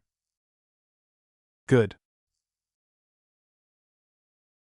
He didn't like it, but he wouldn't question his sensei in this matter again. Perhaps he could take some time and practice with his shadow clone technique or the phoenix technique. Perhaps continue to experiment with the transformation technique. It seemed to work greatly on that elite tutor after all. The academy, the next day. The next day found Naruto sitting in the academy, in his old classroom to be exact, waiting to receive his new team. He thought about the last day with a slight smile on his face. If there was anything that he liked about being a shinobi, it was definitely the privilege of buying from shinobi-only shops, something he couldn't do before even though he was an academy student. It was a rite of passage reserved only for those who reached the rank of genin. At first he was kind of worried they'd end up hating him just like any of the other stores he regularly attended, but that hadn't been the case at all. He was able to purchase decent sets of kunai and shuriken from the shops he had gone to. Not only were they much better than the crap that he normally bought from most of the other stores that had allowed him the privilege to shop in their stores, but they were also much less expensive. The best part was when he found that one of the shops sold food, rations to be exact, and apparently instant ramen was among the foods that most ninjas considered rations. So while he was at the shop he had decided to stock up again at a much cheaper price than he was allowed to beforehand. Though the shop owner seemed to give him odd looks, neither hateful nor the opposite, it was definitely better than dealing with some of the crap he had to deal with beforehand. He was definitely looking forward checking out a certain weapon shop he spotted on the way home, the 4 bags he was carrying at the time being the only thing that had stopped him that moment. What are you doing here, Naruto? Broken from his trance, Naruto lazily turned his head to look at Kiba Inuzuka. Silently, he wondered why the boy didn't have his dog Akamaru with him, but chose to ignore it when Kiba continued his rant. This class was only for people who passed the exam, Naruto. Lazily, Naruto tapped his forehead protector. Oh, so I guess I'm just wearing a Hittite for the hell of it. Kiba looked at Naruto suspiciously before shrugging and leaving to go sit somewhere else. The rest of the time he spent waiting for Iruka came and went mildly uneventfully. Sakura Haruno, his crush, came barreling into the classroom, with Ino Yamanaka right next to her. Strange as it sounded, he could have sworn he heard Runa's voice mutter the words, "Pink cow bitch." But that couldn't be right. Runa said she wouldn't be in contact with for the next few days. There was a slight altercation when the 2 girls tried to get the last seat in front of Sasuke-kun, which resulted in him being mowed over. He decided to forget everything, considering what today was. He was going to finally be put on a genin team. Nothing could possibly kill his buzz. Team 7 will be Sasuke Uchiha, Naruto Uzumaki. Naruto's head hit the table in front of him. Seems he spoke too soon. And Sakura Haruno. As soon as his hearing came back, a side effect to Sakura's shrill shriek, he thought that maybe it wouldn't be so bad. He got to be on a team with Sakura after all. Pink cow bitch. Naruto blinked at that. Master? You there? He thought curiously. Of course, since he never learned to project his thoughts, it was unlikely that she would have heard him, even if she were listening. In the end, he didn't hear her, or anything that sounded like her, for the rest of the day. Naruto's apartment. After the rather interesting meeting with his team and their new sensei, a man named Kakashi Hatake, he had decided the best thing he could do was train for a few hours. He didn't know what to expect from this survival exam, so he decided a small workout would be the most prudent way to go. Hours of training later, the blonde finally walked into his apartment. He was too afraid to try and summon the pulse of chakra outside of that circle Runa had made for him. He would have gone back to it, but Runa had all but demanded that he destroy it after his training lesson that day, lest someone stumble upon it. Apparently it was illegal for shinobi, who used sealing techniques, to just leave their seals lying around in a public training ground. It was a bylaw that the boy could easily understand after reading the book on sealing Runa left him. Unfortunately, that left him without a good spot to train for his future technique. One mistake and he could potentially end up with half the village's shinobi force on his ass in mere moments. The Jinchuriki sighed as he walked to his kitchen. He paused immediately when he saw a book on his kitchen table, with Runa's signature yellow sticky note on top of it. Excited, he quickly walked over to it, hoping Runa had left him another cool book to help his training. He grabbed the note and read it. Naruto, a shinobi's greatest weapon is deception. Hide your strength and hide your weaknesses. Make your opponent believe your greatest strength is in fact your greatest weakness, and then crush them. Don't be afraid to anger or humiliate your opponent. An enraged enemy at times may harness their rage into their strength, but is generally much easier to deceive and, by extension, defeat. Cover your weaknesses so your opponents can't use them against you. whilst trying to find your opponent's weakness so you can use it against them. This book is both your sensei's greatest weakness and his greatest strength, despite the fact that he openly flaunts it. Surely you can find a way to use it against him. Naruto blinked as he looked at the book. Aika Paradise? The blonde shrugged and opened the book. Runa's note suggested that he might have to fight his new sensei during his little survival exam, and he figured it wouldn't hurt to be prepared. Later. In the end, Naruto managed to come up with a strategy exactly 5 hours later. 4 hours, 53 minutes, and 32 seconds of that was spent reading the book from cover to cover. Normally he was a slow reader, and it would have taken him a lot longer to read a 300-page book, but the simple dialogue, many pictures, and large writing managed to speed things up for him considerably. Either way, 6 minutes and 28 seconds later his strategy was completely set. The next morning, Naruto managed to arrive at the meeting spot exactly 3 minutes before 8 o'clock. Noticing that Sakura was already there, he smiled at her and waved. "Hey Sakura-chan." The pinkette scowled at the blonde and then proceeded to ignore him. A moment later, Sakura looked up and smiled in Naruto's direction before getting up and running towards him. Getting the wrong idea, the blonde smiled at her, before she shoved past him and continued running.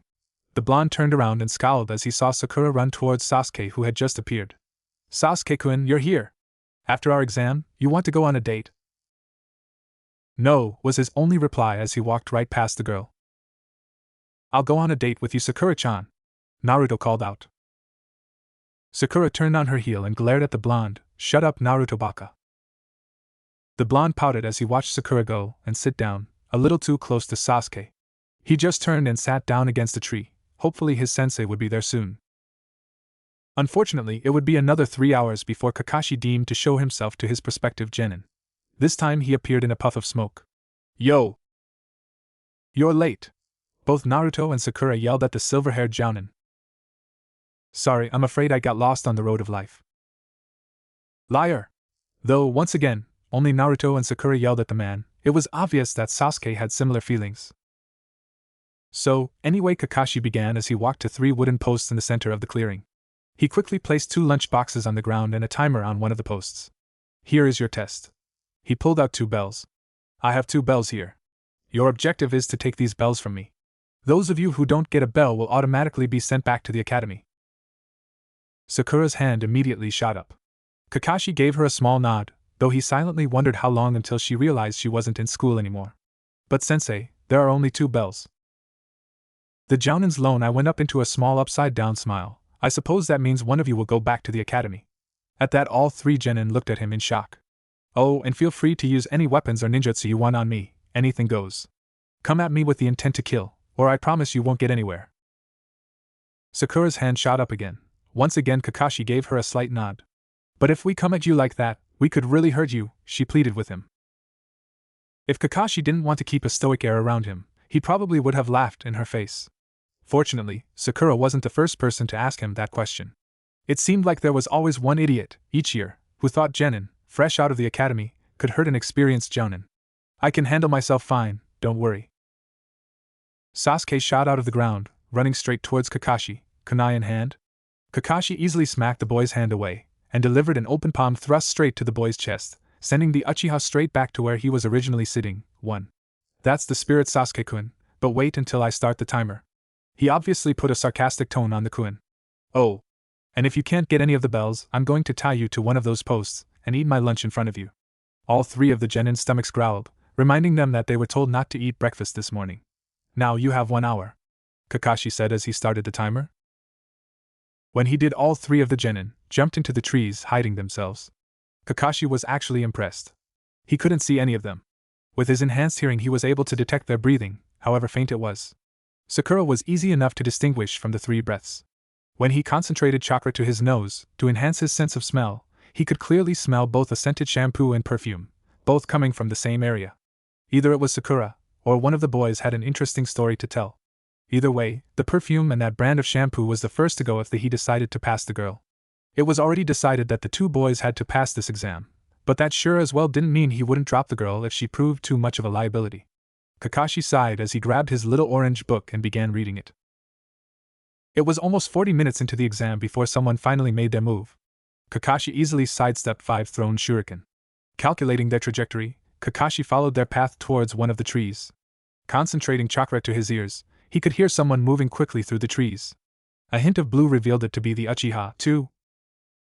With 21 minutes left in the exam, he decided to follow Sasuke to beat a few lessons into the boy. He was immediately stopped when Naruto jumped into the clearing, standing in the open. So one of you finally decided to show yourselves? Compared to the others, though, you're a little bit weird. He didn't care for the orange jumpsuit. Then again, he didn't think any of his genin were dressed properly. Sakura wore a red dress, despite the fact that most ninja dresses, Sakura's included, were just impractical.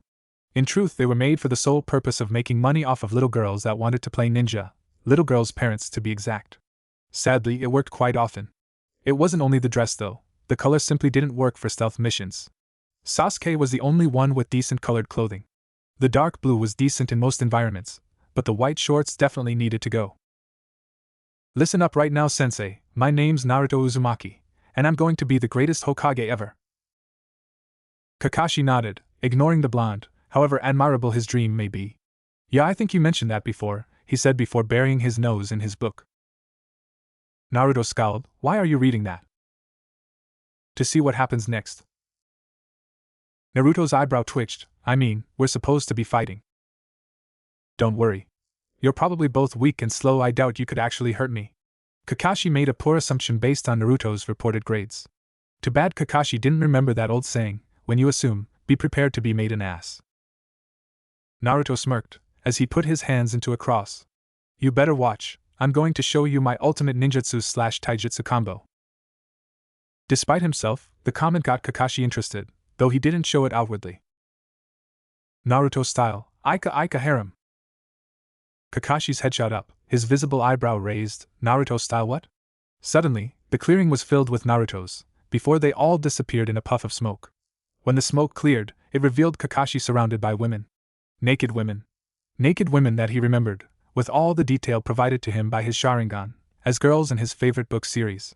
His visible eye widened as he stared at the girl closest to him. That's Mocha, the vampire princess. He looked a little lower, the details are perfect right down to the tattoo of the Rosario she has just above her. His thoughts were stopped when Mocha suddenly attacked him. Luckily for him, his instincts kicked in, allowing him to easily sidestep her punch. He was about to retaliate when he caught something in the corner of his eye. Oh my god, that's the witch Cece and Princess Euphemia. They're reenacting the scene where Cece convinces Euphemia to explore her sexuality. The spot where Kakashi's mask hit his nose suddenly turned red. Once again, his sixth sense kicked in and he managed to avoid another punch from behind.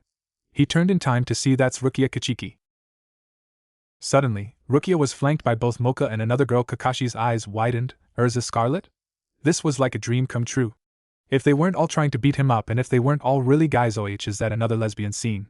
Kakashi said as he turned his head to the left. Once again, his sixth sense, the one who always told him when danger was coming, was the only thing that kept him from getting knocked out. Strangely, this time it was saying, wake up you damn pervert, you're about to get your ass kicked. That would be the day. Guy would never let him live this day down if he were to lose to a freaking genin, however awesome a strategy he may be using. He managed to avoid a punch from Urza, blocked another punch from Rukia. Unfortunately, he spent a little too much time admiring the Rosario tattoo, which allowed Mocha to kick him in the side. Oh hell no! I can't believe I'm falling for this little punk's plan. How dare he use my precious against me, Kakashi seethed. I'm gonna punch his lights out. Hey, is that Rei and Asuka? With Sasuke.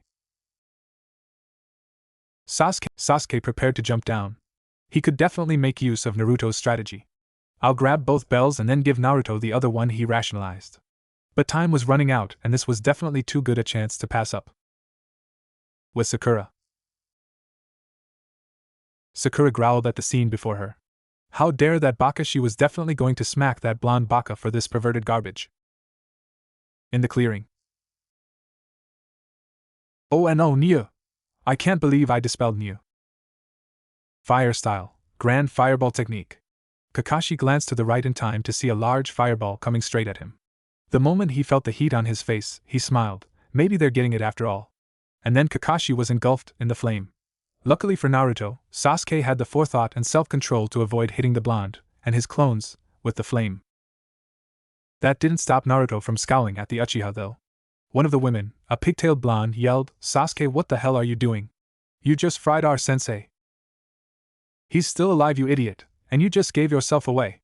The Uchiha seethed. Unfortunately for Sasuke, Naruto wasn't Kakashi's target. The Jounin appeared behind the Uchiha, crouched down, his hands in a tiger seal. Sasuke-kun, watch out, he's going to destroy you. The Uchiha moved to turn, but it was too late. Leaf Village Secret Finger Jutsu, 1,000 Years of Death. And unfortunately, things got uncomfortable after that. Wave Country. While Naruto was finishing his meditations the day before, and going through his team meetings today, Krya had decided to return home for a day or two. The house was nice, large enough to comfortably fit 7 or 8 adults, which practically made it a mansion for herself and her house guest. It was built in a remote region of Wave Country, though unfortunately not remote enough apparently. Some goons, which were currently illegally taxing the people of Wave Country, had stumbled upon her house and decided, since she was technically living in their country, that she was subject to the same taxes as all the other citizens. Krya rolled her eyes at that thought. It was ridiculously easy to get rid of those two, if not annoying. However, she had silently promised to kill the little bastard whom was leading those mongrels, for the annoyance of the whole situation. Master. Krya turned her eyes towards the green-haired teenager standing at the doorway to Krya's private meditation room. I think the tax collectors are back. There was an obvious amount of sarcasm in her voice when she said tax collectors. Krya nodded towards her. Bring them before me, she ordered. The girl nodded her head and left. When she was alone, Krya's emotionless face twisted into an annoyed scowl. That little bastard hadn't realized it yet, but his life expectancy had just dropped significantly. With Team 7.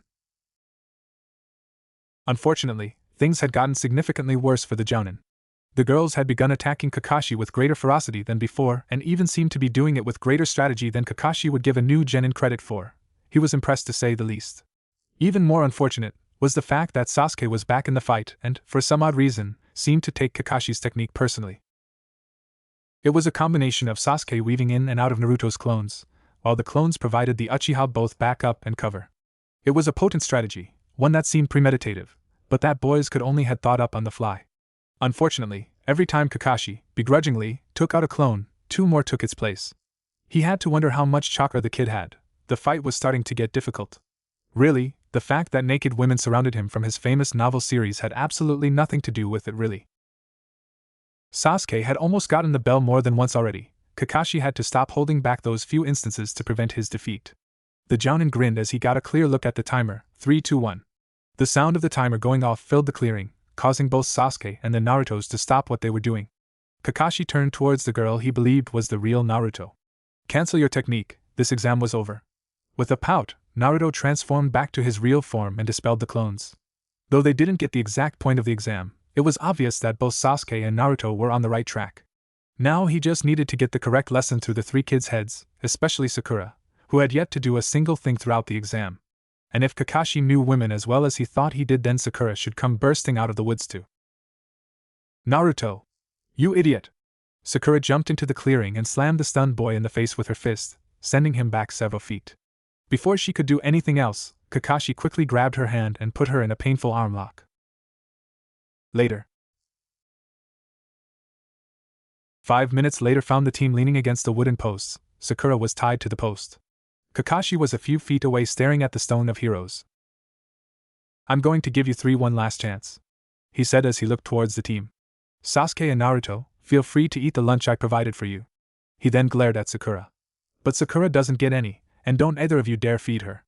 It's her punishment for, not only doing nothing during the exam, but for attacking a fellow teammate for his choice strategy. Sakura looked down, her face the perfect picture of shame and regret. Naruto looked a little upset at this, but nothing. I make the rules, remember that. With that last comment, Kakashi disappeared from the clearing. Both Naruto and Sasuke grabbed their bentos, but before they could even eat a bite, they heard Sakura's stomach rumble. Unfortunately, this act caused the girl to just curl into herself much more than she had been before. Have some, Sakura. Sakura slowly looked up to see Naruto offering her his lunch box. She looked at him in shock before she slowly nodded. No, Naruto. You heard Kakashi-sensei, you'll fail if you give me any. Besides, I'm on a diet. We don't have the luxury for your damn diet, we need you at 100%. Sasuke began, as he offered her some of his lunch box as well. Kakashi isn't around, so if we feed you some food quickly, he'll never know. Naruto scowled at the other boy before looking towards Sakura. Eat some, come on. Sakura had tears in her eyes at the display, Sasuke-kun. You! All three were suddenly rocked back when they felt an explosion next to in front of him. Kakashi suddenly appeared looking to all the world as if he were about to unleash the hounds of hell on his genin. Pass. Huh. Good, it looks like you're finally getting the hang of it. I am? Naruto blinked at her proclamation. He was, once again, in a training field somewhere in the forest near Konohagakure. It always seemed to him that Runa picked these spots at random, but he, smartly, chose not to comment on that. But nothing happened, he noted with annoyed disapproval. Oh, but it did, you simply didn't notice the results of all your hard work. They were small, but you did, in fact, move a few objects with the technique. The boy frowned. It must have been really small, the boy mentally complained. It wasn't anything big though. All things start somewhere, you'll have to constantly work with it to get stronger, just like any other muscle. The technique was both very complicated and very simple to learn, mostly because Runa had been all but holding his hand while he was learning it. It was a 3-step process to recreate the technique. The first step, which was more of a requirement than an actual step, was to have special type of chakra to act as a catalyst. In his case, the chakra of the Kyuubi would more than suffice. The second step was to create a pulse around him, using that chakra, and to hold it there. The second step was actually the most complicated step and was still something he didn't quite understand. While Runa was walking him through the steps, he got the feeling that she was actually guiding him to do things that she wasn't actually taking the time to explain. After all, she said that this technique allows him to manipulate gravity. There had to be more to it than just letting out a little of the demon's chakra. That's what he believed at least, though he honestly didn't know much about the nature of the Kyuubi's chakra, so he accepted that he could very well be wrong. He had been afraid his lack of understanding was what kept him from actually being able to use the technique, but apparently his worries were unfounded. The final step was to manipulate his own chakra, while still holding on to the pulse, and use it to direct and release the energies that were around him. There seemed to be one side effect though. Apparently, if done correctly, it would leave him unable to manipulate those same energies for a short time, though that apparently depended more on his chakra control than anything else. It will still take you some time to build your abilities to a point that they can become useful in an actual battle. The blonde frowned again. Not that he minded the actual training, it's just that he was hoping he would have something more impressive to start out with. He had also been hoping to start with something he could actually see. However, there is another subject that we need to discuss. Sealing techniques, how far have you gotten? I finished the book you gave me, he replied. I haven't actually written anything yet. Though it was on his to-do list, the fact that he was so restricted when it came to studying the sealing techniques kept him from actually writing any actual seals. Naruto scowled. He finally understood why Runa had told him not to let anyone see him reading up on the art. In the end, after reading the book, he decided to wait for further instructions before going any further in his studying. Good start. Now I want you to recreate the sealing technique used to seal items into paper. In the final chapter of the book I gave you, you'll find a reference you may use which lists the details on this technique. Do you understand? Naruto nodded. Yes, master, but I have a question. What do I do with the book on acupressure? I'm guessing you mean what should you do with the information in the book. Remember to choose your words better, Naruto. Naruto looked sheepish at that. Ever since she started working with him, Runa had been correcting a number of his mannerisms, his speech being high on the list. She always said that the future Hokage needed to act in a more refined manner. I gave you that book so you can add the information to both your fighting style and your medical knowledge. To know what points you should target, what points you should ignore. It's a lot to learn, and it will take you some time yet to memorize all the information in that manual. However, what you do with that knowledge is your choice. She finished her explanation. Now, is that all? Yes, master. With that, Runa cut off the connection. After a few moments, Naruto continued his training. Later that day, Naruto finally decided to check out that weapon shop he saw on the way home a few nights ago. He entered it, and his eyes widened. For the entire world to see, he looked like a boy who had just woken up Christmas morning. They all looked so pretty and deadly. What the hell are you doing here? An angry voice came from the left side of the store. Naruto turned towards a middle-aged woman over in the corner, slight fear in his eyes. The angry woman was behind the register, glaring daggers straight at Naruto.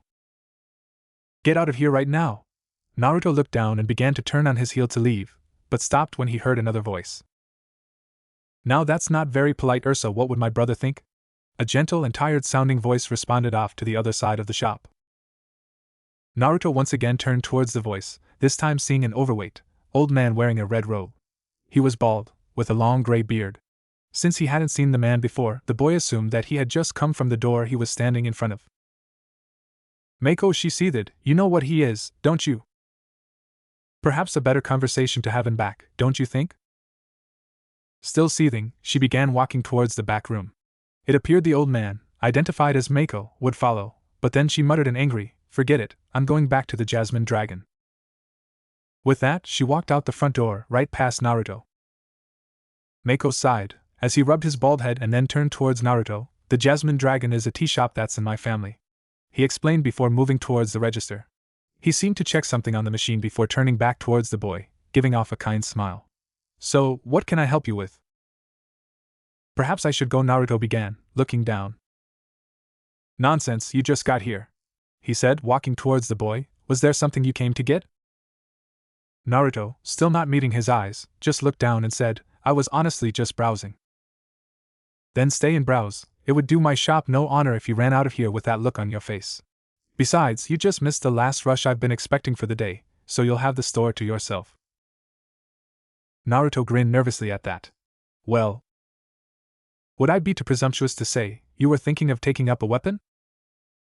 Thinking about it, though I wouldn't know where to begin. It was true. Since the Hokage covered, or had someone else cover, paying his rent and utilities, the boy only had to spend his money on food and equipment. After buying all the kunai he needed and enough instant ramen to last him a few weeks, he still had a little bit of money saved up. His eyes glanced over a pair of Dao swords, a chain sickle, and even a beautifully crafted glaive. Though, seeing the prices around the shop, he was beginning to regret his original line of thought. "No way I'll be able to afford anything here, not by a long shot," he thought glumly. "Maybe after a few missions." "May I make a suggestion?" Naruto turned his head towards Mako. "You're not here because your sensei suggested you grab a weapon, you're here because you saw my shop and thought some of these looked very awesome, is that correct?" At that, Naruto chuckled nervously. The old man had him pegged. Was I that obvious? Mako shook his head. "No, it's just the state of mind of most children your age, well, not your age specifically. More exact, most children who had just graduated the academy. You're actually the third one I met this last week. Now, since most everything I have here is expensive, I suggest you hold off on any purchases for now. Most ninja, the smart ones, decide to take up a weapon after they discover a little about themselves.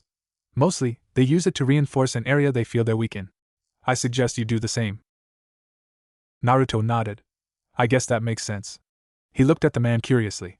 "But is there anything that would be useful in hitting someone's pressure points?" "Saban needles are what most people use. There are some cases of people using blunted johios, rope dart, but I don't think that's very effective. Your best bet is to go with Saban." Naruto smiled. "I'd like to buy some of those then." "I'm sorry, but I don't actually sell those." Naruto looked down at that. "I let other merchants deal with those. They have ways of making things like kunai, shuriken, and saban much more efficiently and cheaply. While I choose art over efficiency. In the case of throwing weapons, like saban, cheap and efficiently made weapons are really all you need, not artfully crafted. You want a sword that's not only powerful, but also beautiful, you come to me. You want any type of small throwing weapon, best to go to one of the general stores." Naruto nodded, understanding what the old man was saying. It made sense after all. In the case of kunai and such, all you really needed was something with a sharp edge. "You may want to hurry if you plan to buy some tonight. I believe most of the general stores close in another 10 minutes. Naruto's eyes widened as he made for the door, yelling out, "Thanks, mister." Quickly moving to the door, the old man called out back, "And make sure you buy the cheap wooden ones to practice with." He gave a sigh as he went back into his shop. "Kids," he said with a smile. He heard the bell on the door sound and turned to greet his next customer. Mr. Haight, I have your sword right here." 2 months later. Sarutobi wasn't having a very nice day, quite the opposite actually. In the end though, the worst part of his day had to do with the message Jiraiya had sent him. 2 months ago, right after he discovered that Krya was manipulating Naruto, he had sent his student a clear message. "Return home." His message was quick and precise.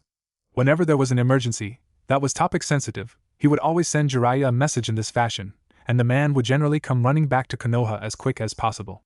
Though, normally he'd be back in Konoha in under a month. A small toad, which Hiruzen used to communicate with the man, pointed out that the man was still alive, so he didn't need to worry about that. He began thinking about sending another message to the man, a much more urgent-sounding message, but stopped himself each time.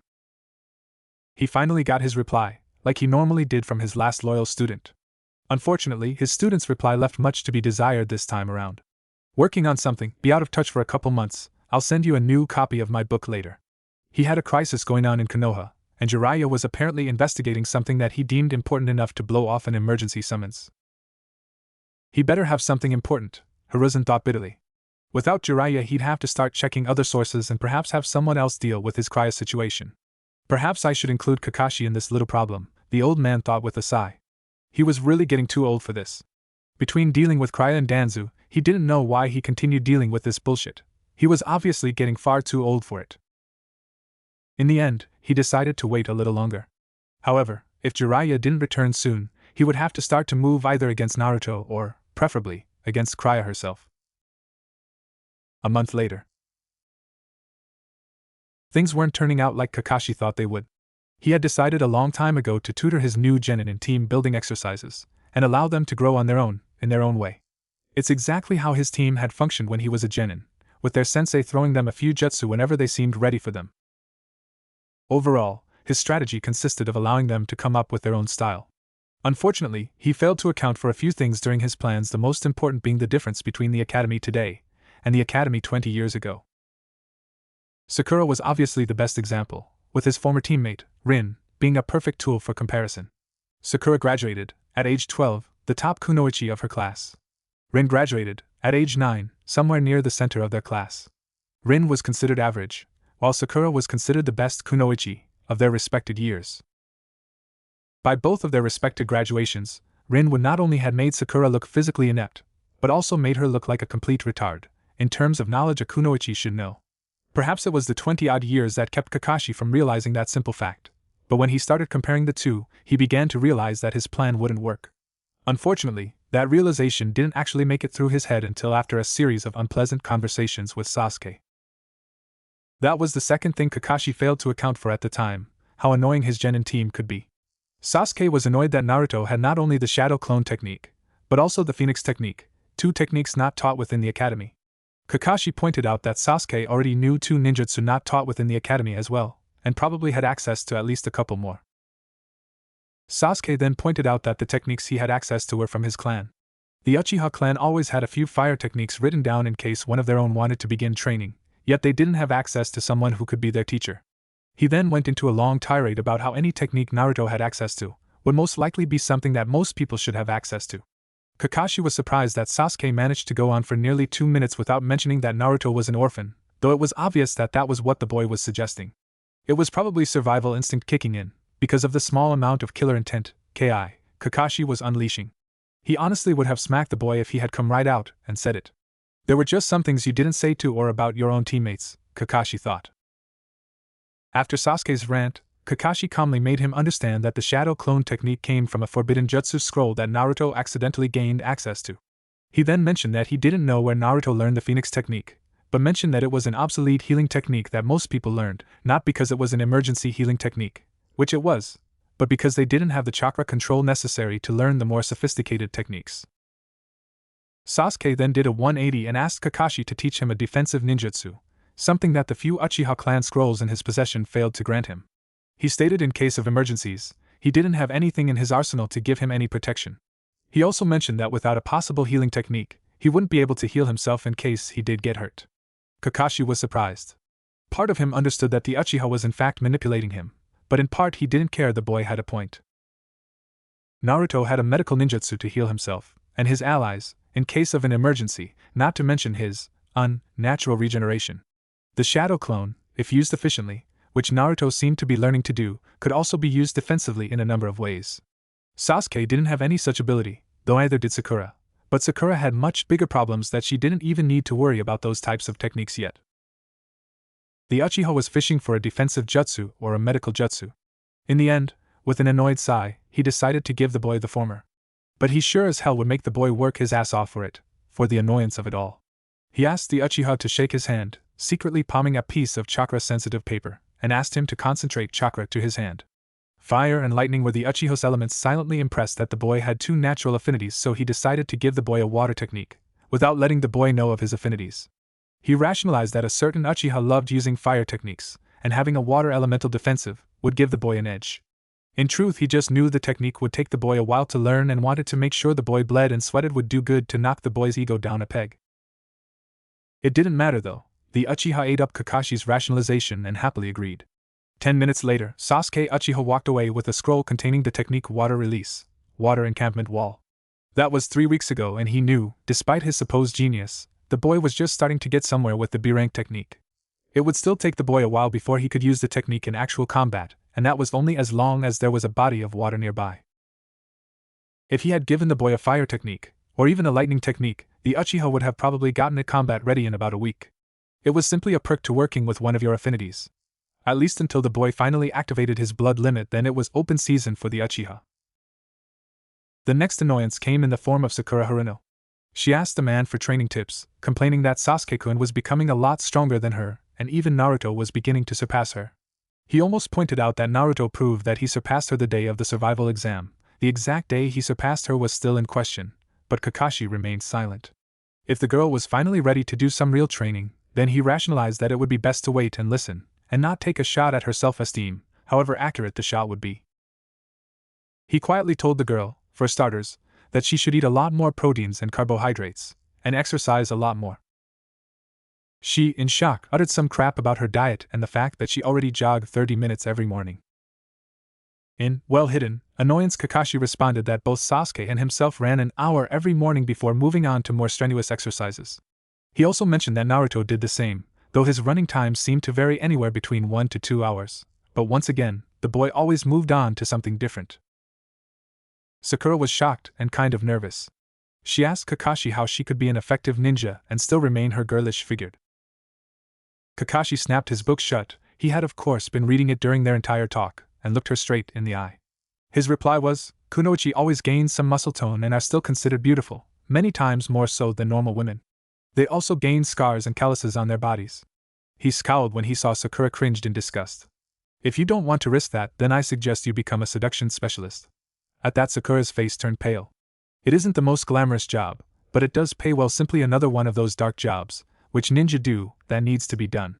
Though I should warn you, most of the women I know, who specialize in seduction, don't usually stay in relationships very long."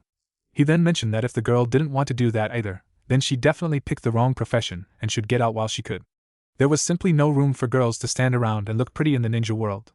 Plenty of room for girls to look pretty while kicking some horny guy's ass, but not to just stand around. With that, Kakashi turned and left. What started out as a conversation the man truly wanted to have with the girl quickly turned boring and pointless. Seemed like the girl wasn't ready to change. Seems he was wrong partially. The next day she came up to him and said she wanted to improve her combat skills, and asked where she should begin. Though he really didn't have faith in the girl, just in case she did prove him wrong, which he hoped she did, he decided to give her a scroll she could learn from. He explained that it was a genjutsu she could learn until she physically caught up to her teammates. She opened it and read, "Heavenly Illusion, Raging Tiger, Striking Dragon, Swan flies over the waterfall in the moonlight." She smiled as she read it and looked up to her sensei and asked, "Is it a powerful genjutsu?" He just shook his head and said, "Nope, it's actually rather weak." The creator of the jutsu was a poet and put in a flashy name. Most people just call it the Heavenly Illusion, Drunken Haze. It essentially makes the person behave like a drunk. Sakura looked down at that, but before she could complain, Kakashi left her again. After spying on the girl a few times, he knew after that she had been jogging a little longer than average. She had also been eating larger portions of whatever it was she normally ate. It still wasn't enough, not by a long shot, but she was at least trying to catch up. The next problem came from Naruto, or more importantly, the little voice in his head. The problem wasn't that Kakashi had a little voice in his head, for Kakashi had long since come to peace with all the voices after all. The problem was that it kept reminding him that he had given something to Sasuke and Sakura, yet hadn't given a damn thing to Naruto. Its exact words were, "My eternal self, it is most unyouthful to teach 2 of the 3 members on your squad, whilst the third one has yet to receive any private tutoring at all. You must remedy this at once and make sure your young student's power blossoms like the springtime of youth." Kakashi of course rationalized that Naruto had yet to come to Kakashi for an actual lesson. During their few team exercises, between missions, Kakashi could tell that the boy was, patiently waiting for a lesson, but, unlike his teammates, had been the least vocal about it. Ah, my eternal self, your youthful student is just experiencing a moment of shyness. It is your duty, nay, privilege to make sure your student's power comes in like the spring rain and shines like the sun. You know what? Kakashi said with an annoyed sigh one day. Fuck you, I'm not listening to you anymore. He then continued reading his book. YOSH. My cool and hip eternal self still defeats me. In the end, arguing with the voice was a horrible idea. People were starting to give him weird looks, and so he decided to relent. He thought about what Naruto could use for a moment. He obviously had plenty of ninjutsu for now. While he didn't have anything destructive, he believed he could hold off on giving the boy one of those. Genjutsu was a possibility, or perhaps he could give the boy a few tricks to help him defend against a genjutsu. And then there was his taijutsu. Aside from the SS rank combo that he showed off during the survival exam, his taijutsu was atrocious. He'd go as far to say that his taijutsu was as bad as Sakura's. Where Sakura had a basic style taught at the academy but next to little strength and speed, Naruto had no style, and great strength and average speed, for someone his rank at least. He finally decided to go with taijutsu when he happened to remember something that he had copied some time ago. The next step was finding Naruto, and then he would track down and murder the real guy. The voice, that specific voice that is, had to be his fault somehow. Yash.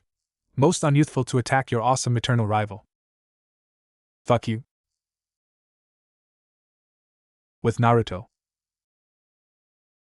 Naruto was crossing the bridge, the one his team normally met on, ready to begin his warm-up exercises. In a couple of hours, Runa said she'd contact him again to observe his progress with the heavenly techniques. Unfortunately, when Runa said it would take him a while to master, she wasn't kidding.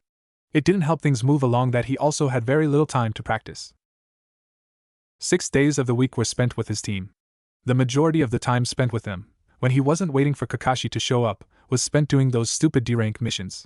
That lasted until well into the afternoon, at which point the man had them run team-building exercises which in his personal opinion, was doing very little. What little time he spent outside of his team, which was usually the early mornings, was normally used for physical exercises. Something that Runa had always mentioned to him was to never neglect his physical training, no matter what technique you're trying to do. She also said to not neglect his mental training, but he didn't normally worry about that at home, when it was too dark for him to train safely. Nighttime was normally spent on marksmanship and the study of acupressure. During a talk with Irika, when he mentioned that he started using Senban, the older man was kind enough to lend him an old darts board. Irika said since they were only Senban, he could use the board as a target and practice from his own apartment.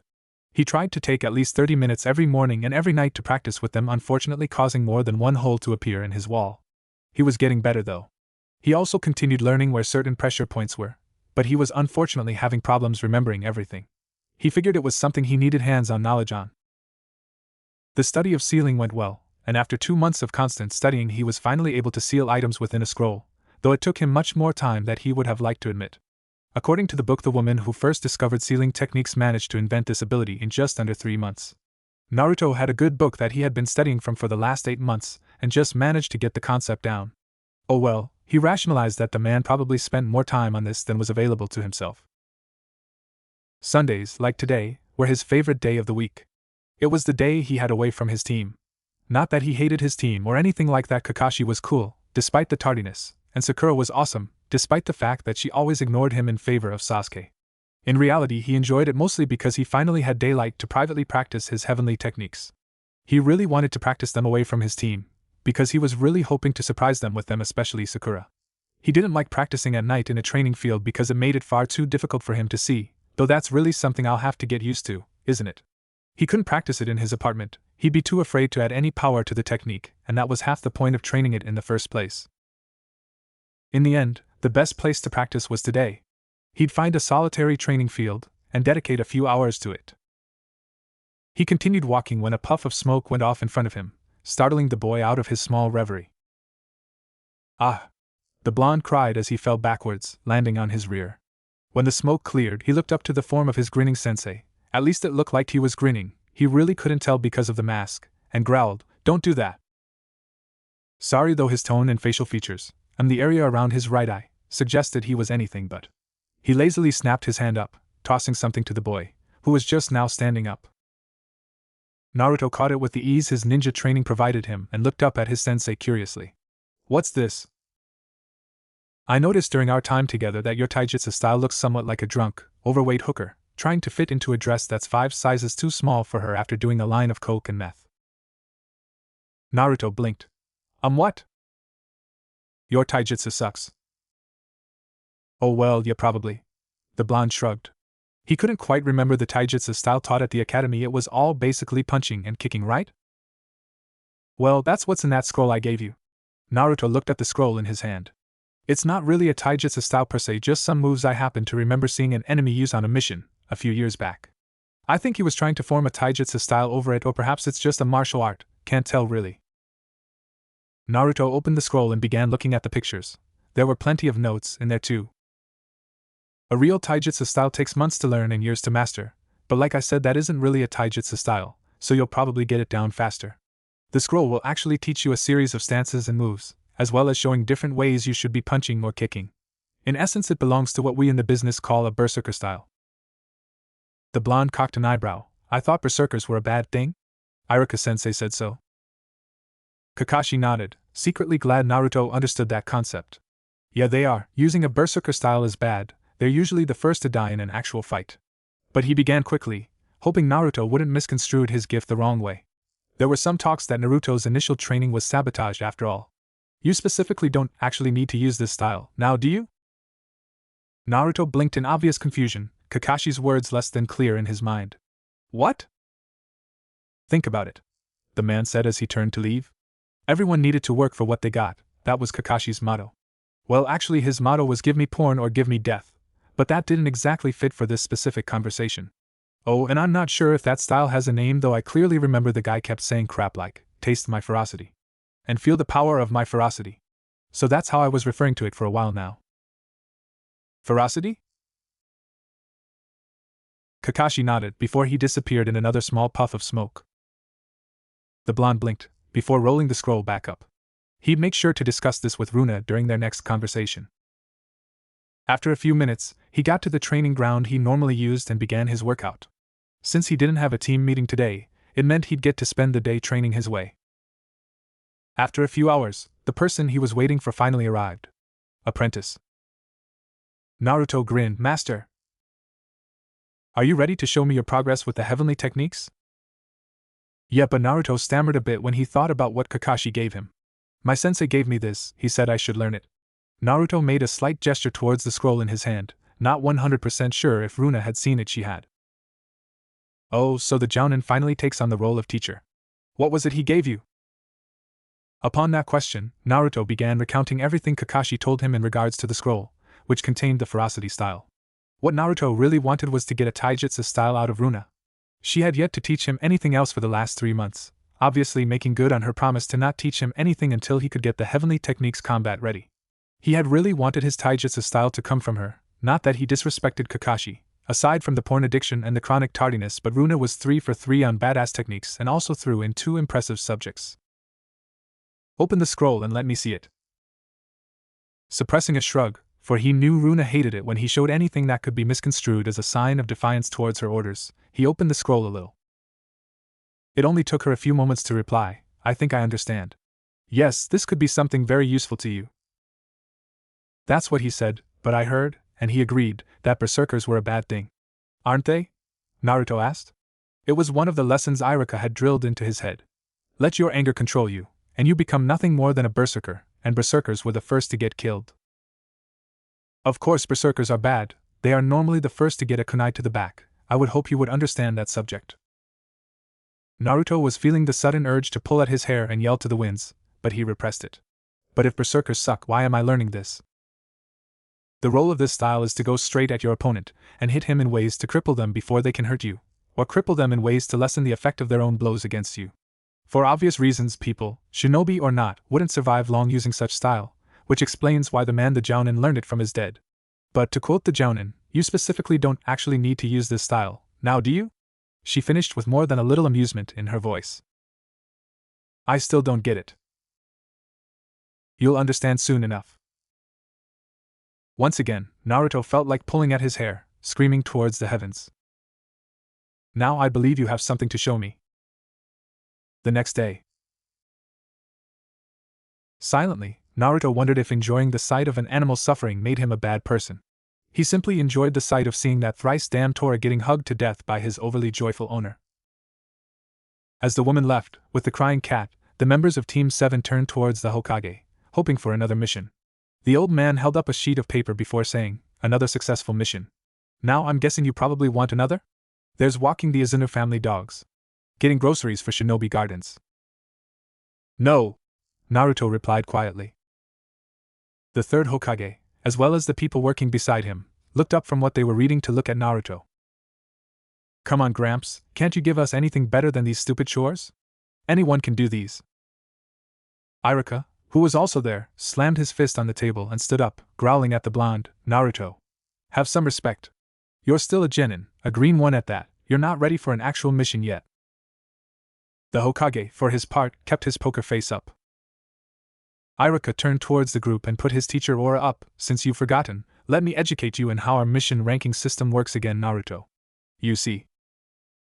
As Iruka began a rather long tirade regarding the Leaf mission ranking system, Naruto turned towards Kakashi. "Hey sensei, why do you bother reading porn? Wouldn't it be easier to just get a pornographic magazines?" After getting a savage hit at the back of the head from Sakura, Kakashi turned to his misguided student and began explaining to him the wonders that was Ika Paradise. For 5 minutes. "Hey!" Iruka's voice snapped them out of a much more interesting lesson. "I'm talking here. But I know that stuff already. But how do I prove I'm ready for a cool mission, if you won't give me a cool mission to prove myself with?" Naruto complained. Before Iruka could snap again, Hiruzen decided to intervene. "Alright."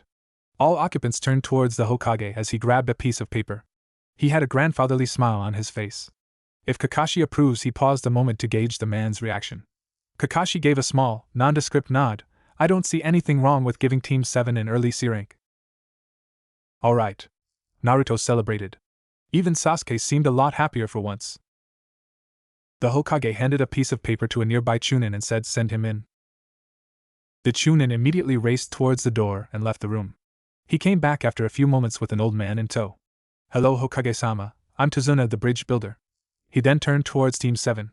"Don't tell me my guard are those kids. They'll probably get themselves killed out there, especially that short one, he looks like an idiot." As they say, things deteriorated from there. Later.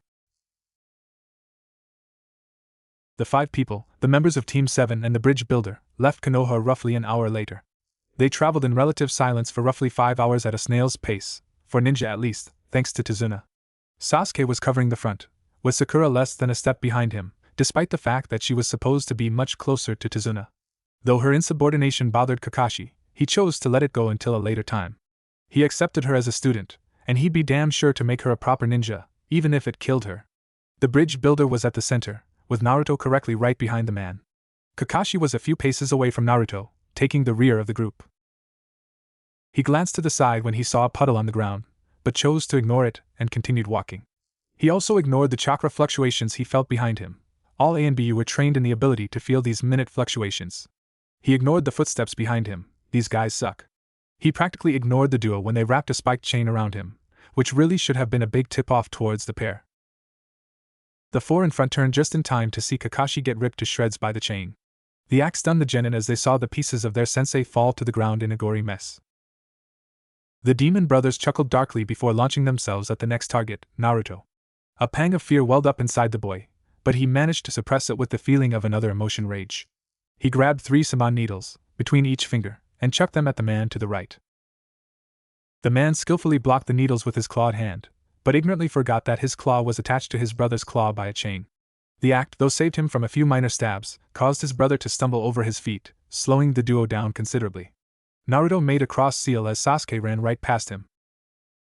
The Uchiha threw a shuriken into one of the links of the chain, stabbing it into a nearby tree, before using a kunai to lock it in place. Detaching the chain, the demon brothers separated and launched themselves around the boys and towards both Sakura and Tazuna, the former who was guarding the bridge builder. Shadow clone technique. Naruto yelled as 10 clones of him materialized around the field, blocking the demon brothers' respective paths. When both sides were about to engage each other, Kakashi appeared and easily took out one of the men. He turned his head to see 7 Narutos and Sasuke gang up on the other one, finally going down when one of the Narutos kicked him in the side of the face. Not bad, he thought with amusement as he saw the 2 boys take out the other man. Judging by the one he had taken out, he probably could have taken the other out just as easily, but decided to let the two have their fun. That, and he wanted to check his team's progress. He quickly turned towards Tazuna, looking at the man with false kindness. Those men stupidly tried to go around the greater threat. He took a moment to gesture at both Naruto and Sasuke, to go after you quickly. Care to explain that? He asked with a smile. 2 days later. The next day was spent mostly in silence, traveling to Wave Country. After Tazuna explained why he lied on the mission ranking, Kakashi had left whether to continue with the mission up to his team. Both Naruto and Sasuke had readily agreed to continue with the mission. Sakura seemed reserved, but in the end she decided to go along with the two boys, or probably Sasuke to be more specific. By the end of the first day, the group made it to the coast. They used a ferry to take them across to Wave Country. On the second day, though, they were attacked by another shinobi, this one named Zabuza, the Demon of Mist. Kakashi and Zabuza fought a vicious battle while Team 7 defended Tazuna. After a few skirmishes, Zabuza seemed to gain the upper hand when he trapped Kakashi in a sphere of water. Ignoring their sensei's orders, both Naruto and Sasuke moved to save the man, which they did, with more than a little ingenuity. Afterwards, Kakashi attacked Zabuza with all the viciousness he had been known for over the years, quickly defeating the man.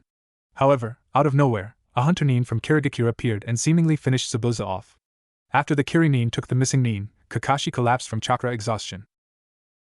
The group collected Kakashi and made their way to Tazuna's house. They made it there early the next day. This is the spot Naruto found himself in. Tsunami, Tazuna's daughter, was tending to Kakashi while Sakura helped where she could. Sasuke on top of the roof, taking a lookout shift, while Naruto himself was inside waiting for his shift to start. Naruto. The blonde's eyes widened. Speak freely, but softly. No one is close enough to hear you. Naruto nodded. What is it, master? Silence was his only reply for several moments. He waited at the edge of his seat for close to a minute before she finally replied, I want to meet with you, face to face. Hokage's tower. Hiruzen stared at his bitter rival, who looked at him with utter shock written all over his face. Ridiculous. He finally replied after close to 3 minutes of silence. You know we can't move against her.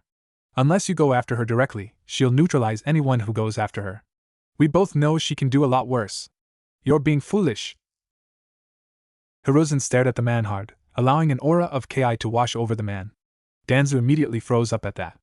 I didn't ask you for your opinion. Like a shinobi, I expect you to do your job. Now go back to your root headquarters, which you think I don't know about. Danzo's remaining eye visibly widened, and have your army of shinobi, which again you're stupid enough to think I don't know about, and do your damn job. Hiruzen got up, moving around his desk, to stand in front of Danzo.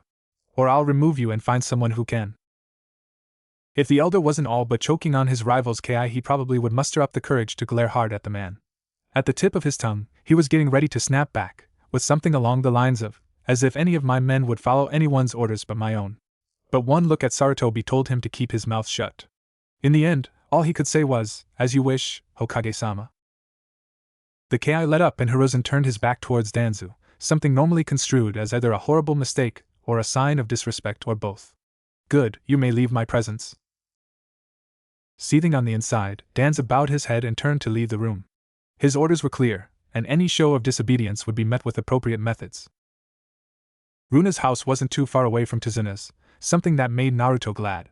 While he really wanted to finally meet Runa in person, he also didn't want to leave his team alone for too long. Runa simply told him that they were safe, and would continue to be so for the few hours the two of them would be meeting. She gave him her word on that. Being calmed by the woman's assurance, he decided to sprint towards her house, after leaving his teammates with the excuse that he would be scouting the surrounding area. After thinking it over for a bit, Sasuke agreed that it would be best to get some information, and mentioned that he should hide a few shadow clones in the surrounding trees, which he decided to do. Sakura seemed a mixture of concern and happy about his decision. In the end, he sprinted for a little under 20 minutes, and reached Runa's home. Not noticing that he was breathing a bit quicker than he normally did, continued walking towards the front door. He knocked 3 times. Less than a few seconds later the door cracked open just enough to reveal a young woman on the other side. Her hair, which was an odd shade of green, was cut short, going down to just above her shoulders. Her eyes were also an odd color, being a bright orange, something that made Naruto more than a little jealous. She wore a tight white t-shirt and matching white skirt. Her outfit seemed to contrast her brown skin perfectly. She gave the boy an analyzing look before nodding. You must be Naruto, she said before opening the door wider, gesturing him to come inside. Master has been waiting for you.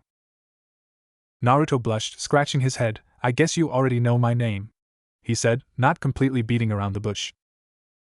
She obviously got what he was trying to say. My name is Fu. Once again, she gestured for him to walk in, which he did this time. She turned on her heel and began walking away, waving for him to follow. She led him into a large living room. And that's where he saw her, sitting in a regal manner on the couch. She looked exactly like she always did when the two of them spoke in his mind. Her blue eyes looked at him, studying his every movement. Hi. I'm Naruto, he said with a wave. Almost immediately he wanted to slap himself, and he visibly showed it. Idiot. She already knows who you are. Was he that nervous? His eyes widened when she began laughing, amusement written all over her face. At that the blonde had the decency to look sheepish, blushing beet red. I presume by your look that you realize how unnecessary your introduction was, correct? Refusing to meet the older woman face to face, Naruto just nodded. Sorry.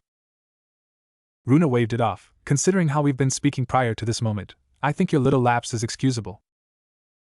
Naruto looked up at that, smiling slightly. Now, if you desire, I'll allow you ask a few questions, and afterwards we'll get to why I have asked you to come here. Questions? For some reason he hadn't thought about asking her anything. He'd wanted to meet her for a while now, but to actually ask questions? He always assumed she was from Konoha, but considering that she seemed to live outside of the village, he wasn't quite so sure anymore. Where are you from? I am from Konohagaku no Sato, was her simple reply. Was that not obvious? The blonde frowned. It's where I thought you were from, but why haven't I ever seen you in the village? Sure, he didn't expect to see the woman every day, and considering her telepathic abilities he really didn't need to. But to finally meet her in, not only another village, but another country. It just seemed weird to him. I'm something of a recluse, so I decided to live apart from the village. He raised an eyebrow. I didn't know ninja were allowed to live outside of the village? It was a statement but was phrased as question. Either way, Runa answered it as such. The really good ones are. Naruto nodded. There were a few more things he wanted to ask her, but in the end his current mission came to mind. Since you live in Wave, do you know what's happening here? I presume you mean concerning the businessman. He nodded again. Tazuna, the old man who hired us, says his name is Gatu. The blonde gave Runa a hard look, fire in his eyes. We're going to help Tazuna build the bridge, and then he won't be able to hurt the people of Wave anymore. Runa frowned. I disagree. The businessman can just as easily destroy the bridge before, or even after, it is completed. He could even take control of the bridge and apply his tax to traveling through his new bridge. The Jinchuriki frowned at that thought. Merely defending the bridge until it is completed will not be enough, and the engineer knows this. I'm sure the engineer is counting on you to realize this. He gave her an odd look. We can't just keep defending the bridge until Gata gives up. Naruto thought with a sigh, as if it was the first time it occurred to him. He's still far too slow, but at least he's beginning to think more critically, Runa thought with approval. That is correct, unless you plan to spend the rest of your lives in Wave, something your village will never allow. The businessman will never give up on Wave either, he has too good of a monopoly. He'll continue to throw his money at you and the people of Wave until he gets what he wants, like the petulant manchild he is. So the question is, what do you do? Naruto looked at her. We have to stop him. And how will you do that? I'll make him leave, Naruto said with confidence. As I said, the businessman will come back to reclaim what is his, even if you chase him out. He knows your team won't stay forever. So I ask again, what will you do, O hero of Wave? She obviously said that last part mockingly. Naruto frowned. Runa smiled. You know the answer, Naruto. The only way to be rid of him for good is to kill him, she declared. Naruto's eyes widened. Or did you presume you would spend your entire shinobi career without taking a life? He looked down. No, I just... Upset about killing a lowlife who has tortured and murdered people for the sake of filling his wallet? He looked up with some fire in his eyes. No. That's not it at all. Oh, well, let me ask you this. There is a small bandit camp not too far from here. You've probably heard a lot about bandits at their academy. They are lawless warriors who prey on the weak, pillage villages, abduct and rape women. She waited to get a reaction out of him, to which he nodded with slight anger in his eyes. Well, that is mostly false. Most bandits, no matter how big their company is, are usually too dim-witted and weak to do much more than preying on a few travelers on the road. Most non-shinobi villages have some sort of militia that can drive most bandit companies off. Most, that is, I received word from my sources not long before you showed up. These men, 9 total, have taken 3 young women for their own pleasure. Let me rephrase that, they took 3 girls, not much older than yourself, and are using them as they please. The women essentially had their human rights stripped from them and are now the property of those men. Would you be upset about killing those men? Dark thoughts began flooding Naruto's mind, all of them making them enraging him more and more. He's heard about slave trade and whatnot. It always amazed him how some people could do such disgusting things to their own kind. Naruto growled, "Tell me where they are. I'll save the girls myself," he declared. There was a fierce determination in his voice. Obviously her words were having a strong effect on the boy. Runa smiled at that. "Fool." The green-haired girl returned a few moments later. This time she was dressed in black, from head to toe. Her head was the only unclothed part of her body. Oddly, now she was carrying a red-clothed cylindrical-shaped object on her back. "Master? I see you are ready to go. There has been a change in plans. I wish for you to take Naruto with you." Fu frowned. "Is that wise, master?" There was obviously a deeper meaning in her question, but Naruto couldn't place his finger on it. He was starting to get the feeling that she was underestimating him, though. "I believe he will be an asset to your mission. Let him upstairs. I believe you'll find an outfit, similar to yours, in his size." Fu bowed. "Yes, master." She then gestured for Naruto to follow, which he began to, but he quickly stopped. "I need to get back to my team soon," Naruto said, somewhat indecisively.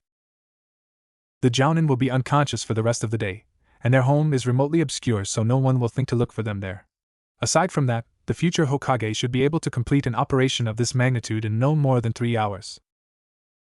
The blonde nodded, the fire back in his eyes. "I'll be back in half of that." "Don't make promises you cannot keep, my young apprentice." "I never go back on my word, that's my ninja way," he declared with determination in his voice. With that last statement, he went after the girl. The moment Naruto vanished upstairs, a single tear slid down the woman's face. Back in Konoha, Krya, aka the Mind Puppeteer, took possession of the Kyuubi Jinchuriki. It wasn't that difficult for Danza to figure out. After Hiruzen's lapse in self-control several months back, he had a few of his men follow the Kyuubi container. Unfortunately, they couldn't track him 24/7.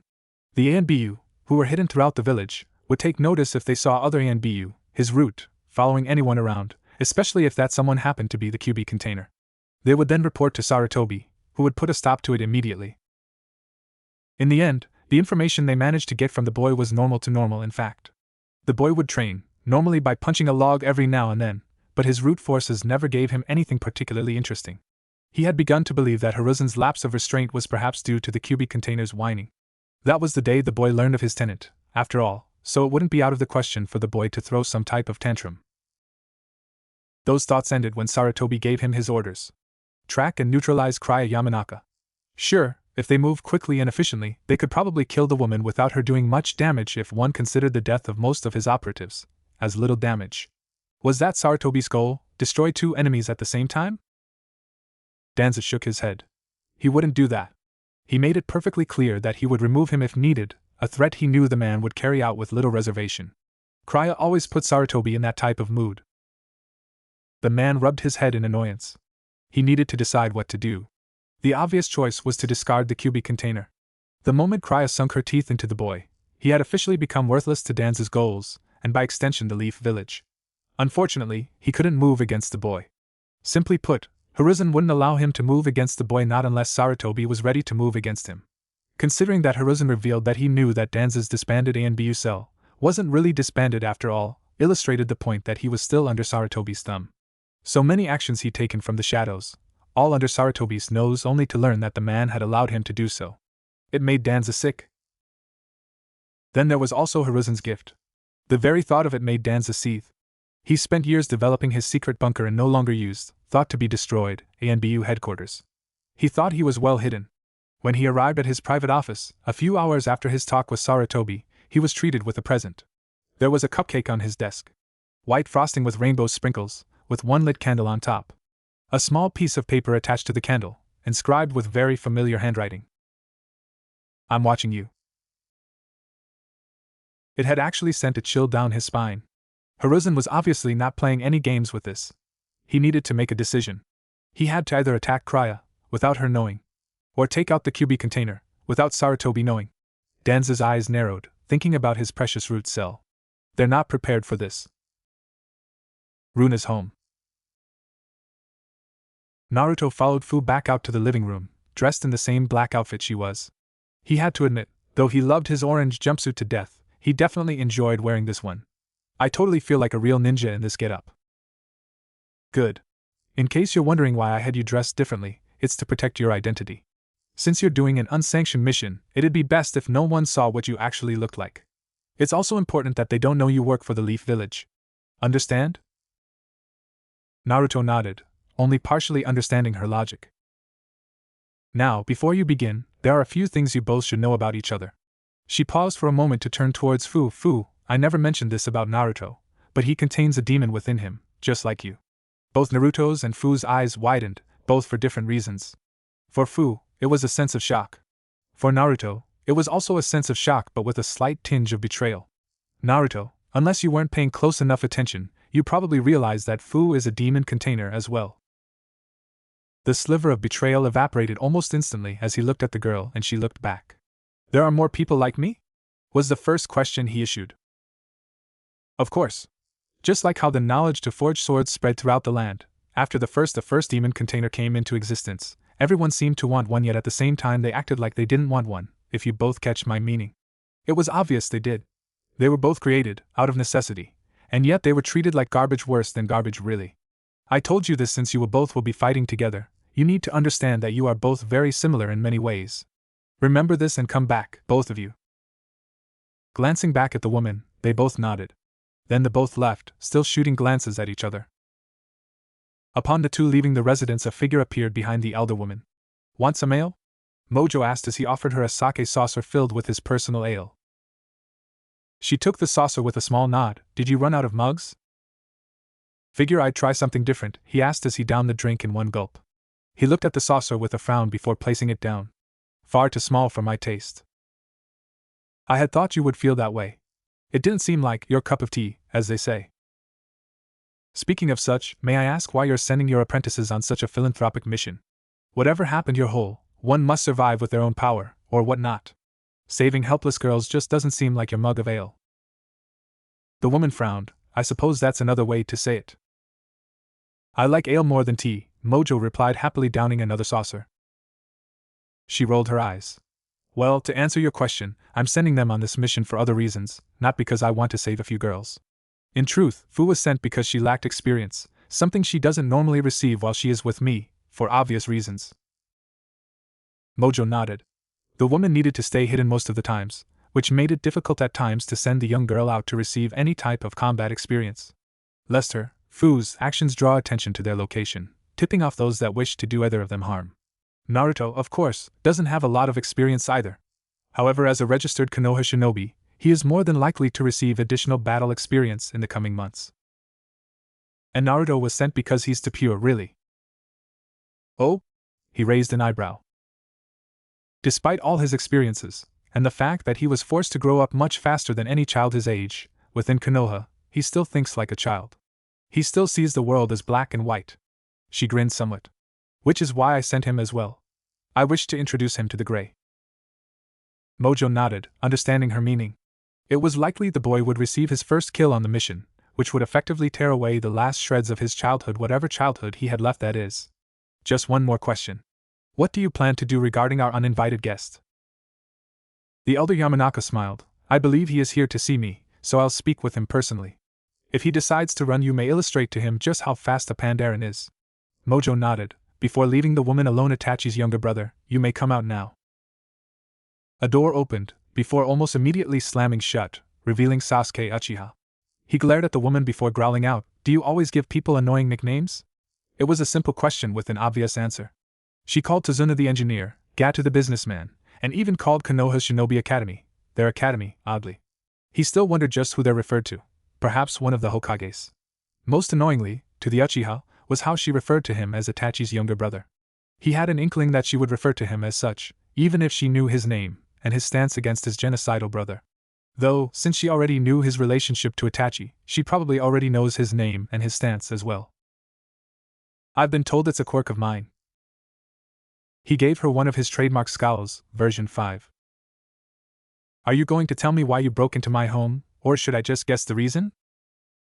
Straight to the point, I was wondering where the dobe was going, didn't know there were other Konoha shinobi out here. What makes you think I am a shinobi of Konoha? Just because I told Naruto I was? He grabbed something from his pocket and tossed it at her feet. It was a Hittite with a brown cloth, and the symbol for leaf carved into the metal. I've seen plenty of pictures of a much younger version of you, wearing that, in one of your closets. Quite the little investigator you are. Well, good job. Sasuke gave her a hard look. You're the one who trained the dobe. If you are referring to Naruto, then you are correct. I want you to train me as well. And why do you presume my training will be enough for one such as you? When he joined my class, the dobe could barely toss a kunai without tripping over his own feet. 6 months later he's learned 2 techniques not taught in the academy, and coming up with effective combat strategies, nearly on the fly, Sasuke explained with a scowl. Even if he were holding back the last few years, there's no way he held back that much of his strength and skill not without someone noticing him. The woman gave no indication that she had even heard the boy, something that annoyed the Uchiha. Well? He snapped. Well, what? His left eye started to twitch. Will you train me? Of course not. What made you think I would waste my time? Sasuke seethed. I'm much better than that dobe. You do well to check your tone of voice. Itachi's younger brother, she, not really, threatened. Unfortunately, the nickname didn't do much to sate Sasuke's growing anger. You fight for Konoha, don't you? I have way more potential than Naruto does, so why don't you train me as well or instead? I highly doubt that. My chosen has hidden potential that you can never match. What, you mean that demon container stuff? What does that even mean? Sasuke asked. It isn't for you to know, the woman said, as she got up from her seat. Her tall, lithe frame was now towering over the Uchiha. You wish to know why I won't train you? Simple, you are far too dark-sided. Sasuke raised an eyebrow at that. All ninjas are dark. Very true, but you are filled with far too much anger and hatred that your very sanity is hanging on a thread. One push and you wouldn't even qualify as a ninja of Leaf, but just another marionette. The only question is, when that time comes, who will pull the strings? I'm no one's damn puppet. I'm Saki Uchiha, avenger of the Uchiha clan. I'll kill Itachi and resurrect my clan, the boy declared, going slightly red in the face.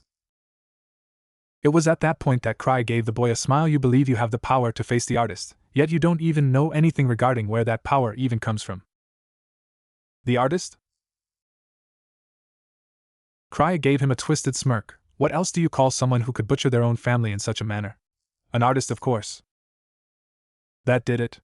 Sasuke's face turned redder. He unleashed a great amount of ki, and gave her the most withering look he could manage. I'll kill you! He yelled as he charged the woman, kunai in hand. All rational thoughts, the ones telling him she was a Konohanin, and that she could offer him great strength, left him. He wanted blood. Less than a few feet away, Sasuke leapt at her, prepared to stab her with his kunai. Cry casually took a step to the side, easily dodging Sasuke's attack. He was about to move to try again, but dropped the kunai. His eyes widened and clutched his head. It felt like his head was exploding. He fell to his knees, and dropped his head to the ground. How disappointing. Where is that vigor you displayed just moments ago? He managed to look up towards her. His eyes were turning red under the strain.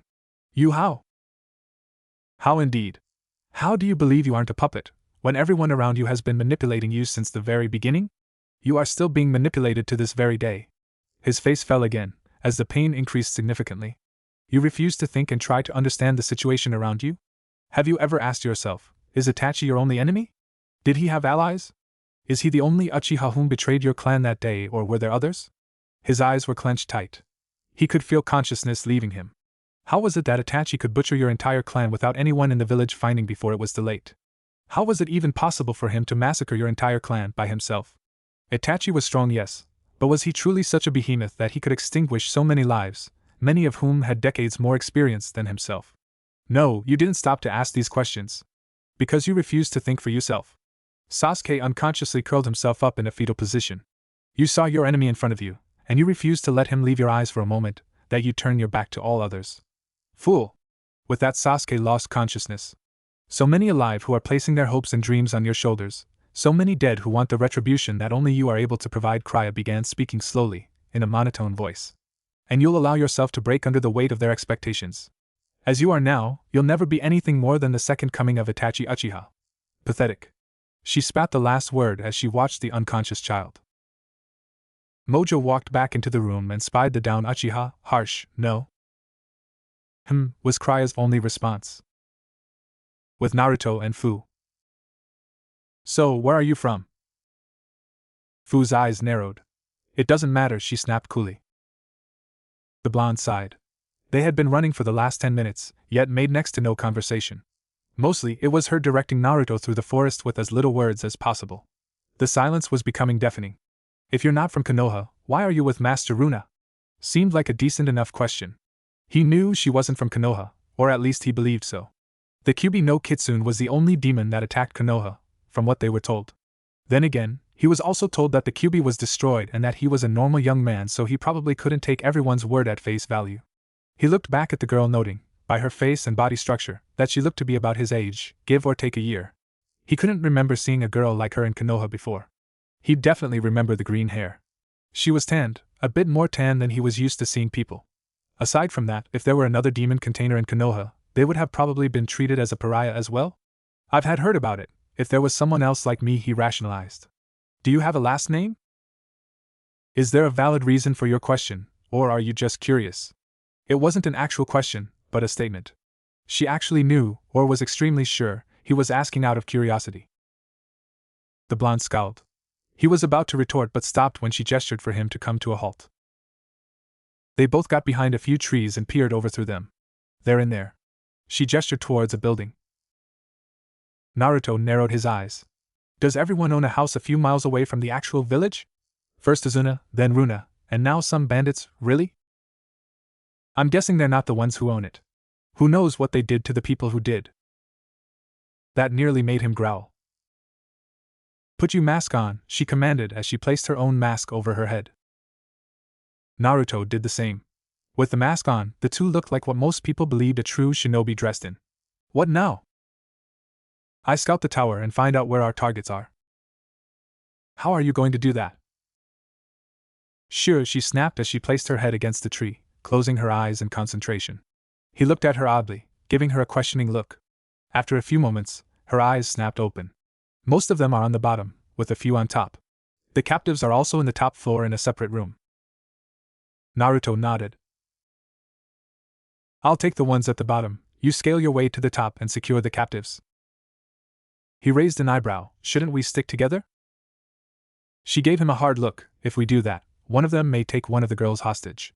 Then what? The boy sighed in resignation. Okay, so how do I get to the top? You don't want to go inside. It'll null the point in you trying to sneak your way up. She pointed her finger to the side of the house. Looks like some vines embedded themselves to the side there. You should be able to get to that window from there. Naruto nodded. Don't get yourself killed, she muttered as she took off. With all the speed she had been trained in, she made for the closest window and crouched down beside it. She took a moment to look inside, seeing Naruto moving with her peripheral vision. She did a quick count, before grabbing something from one of her pouches.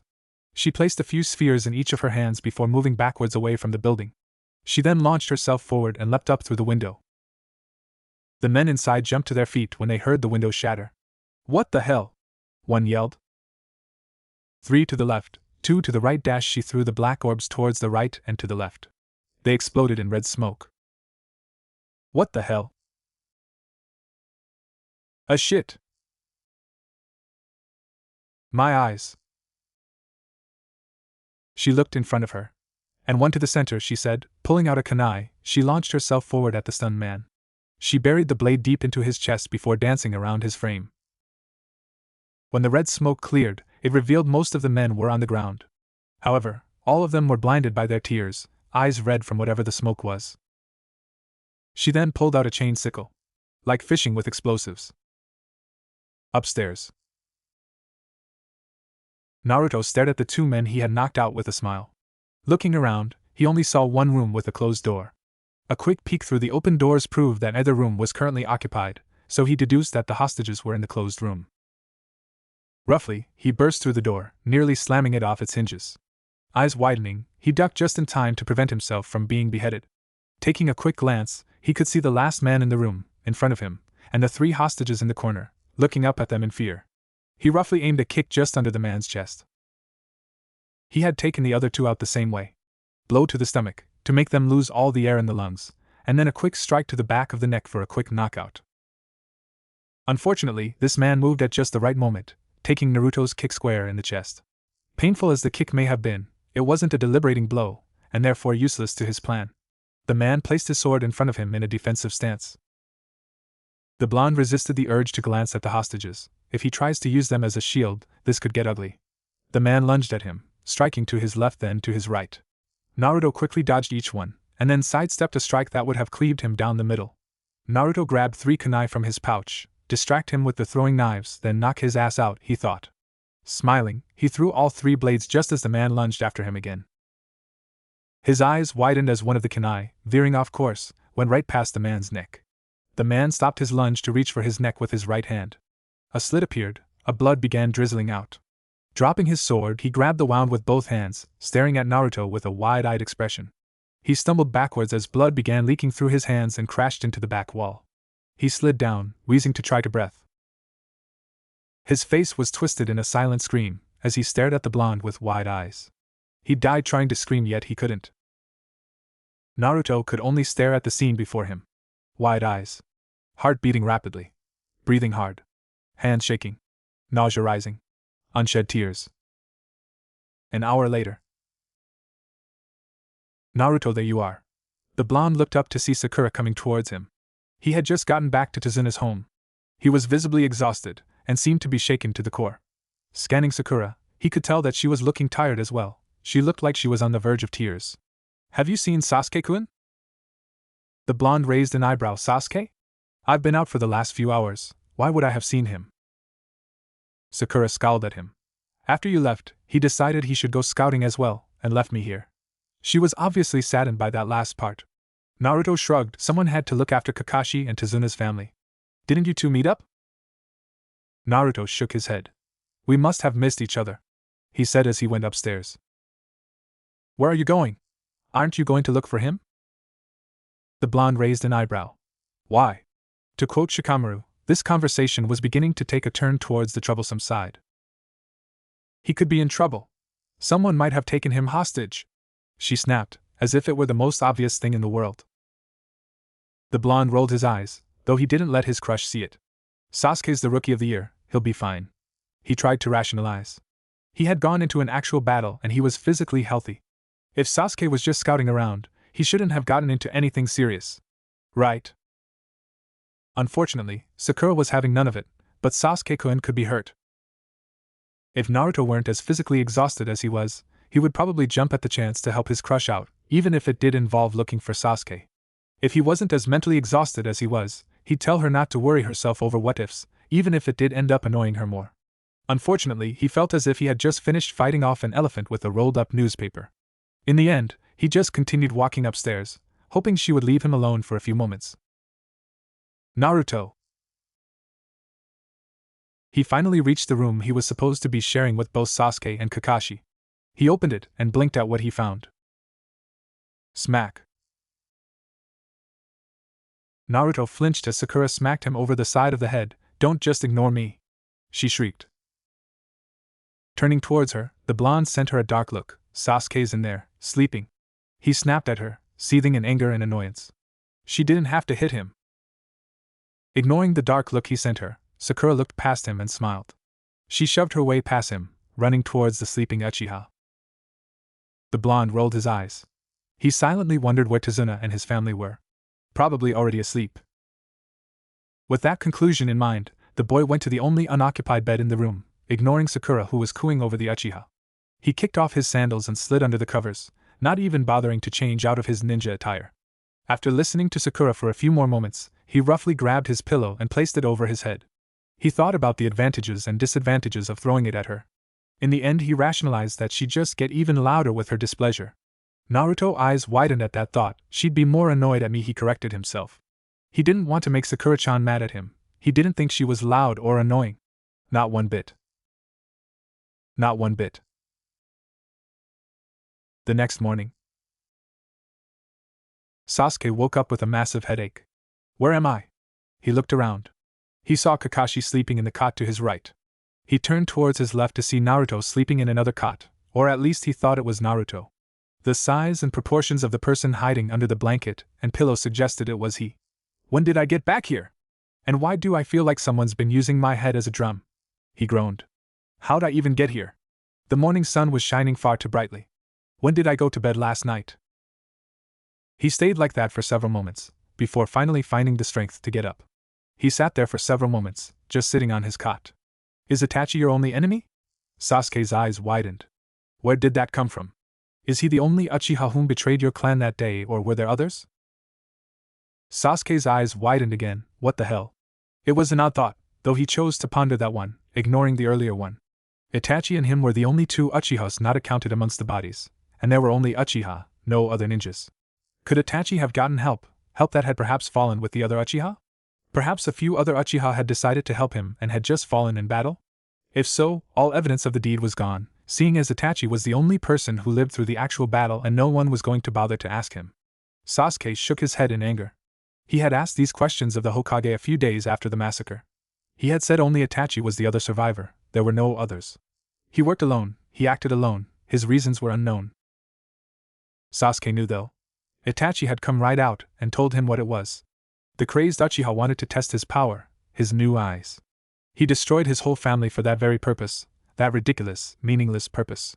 His mother, his father. Sasuke shook his head as he got up. Thinking about this now wouldn't do him any good. Best to save that anger for his training, where he could put it to good use. You are still being manipulated to this very day. Sasuke frowned but shook his head. Probably something left behind in his subconscious, from a dream or something. It wouldn't be the first time something like that had happened to him. His dreams were usually pretty vivid and realistic, and tended to stay with him. The boy groaned as he went to go splash water on his face. The next week went by rather quickly. Kakashi finally woke up the next day. A few moments later, looking at his students, he declared that Zabuza was still alive.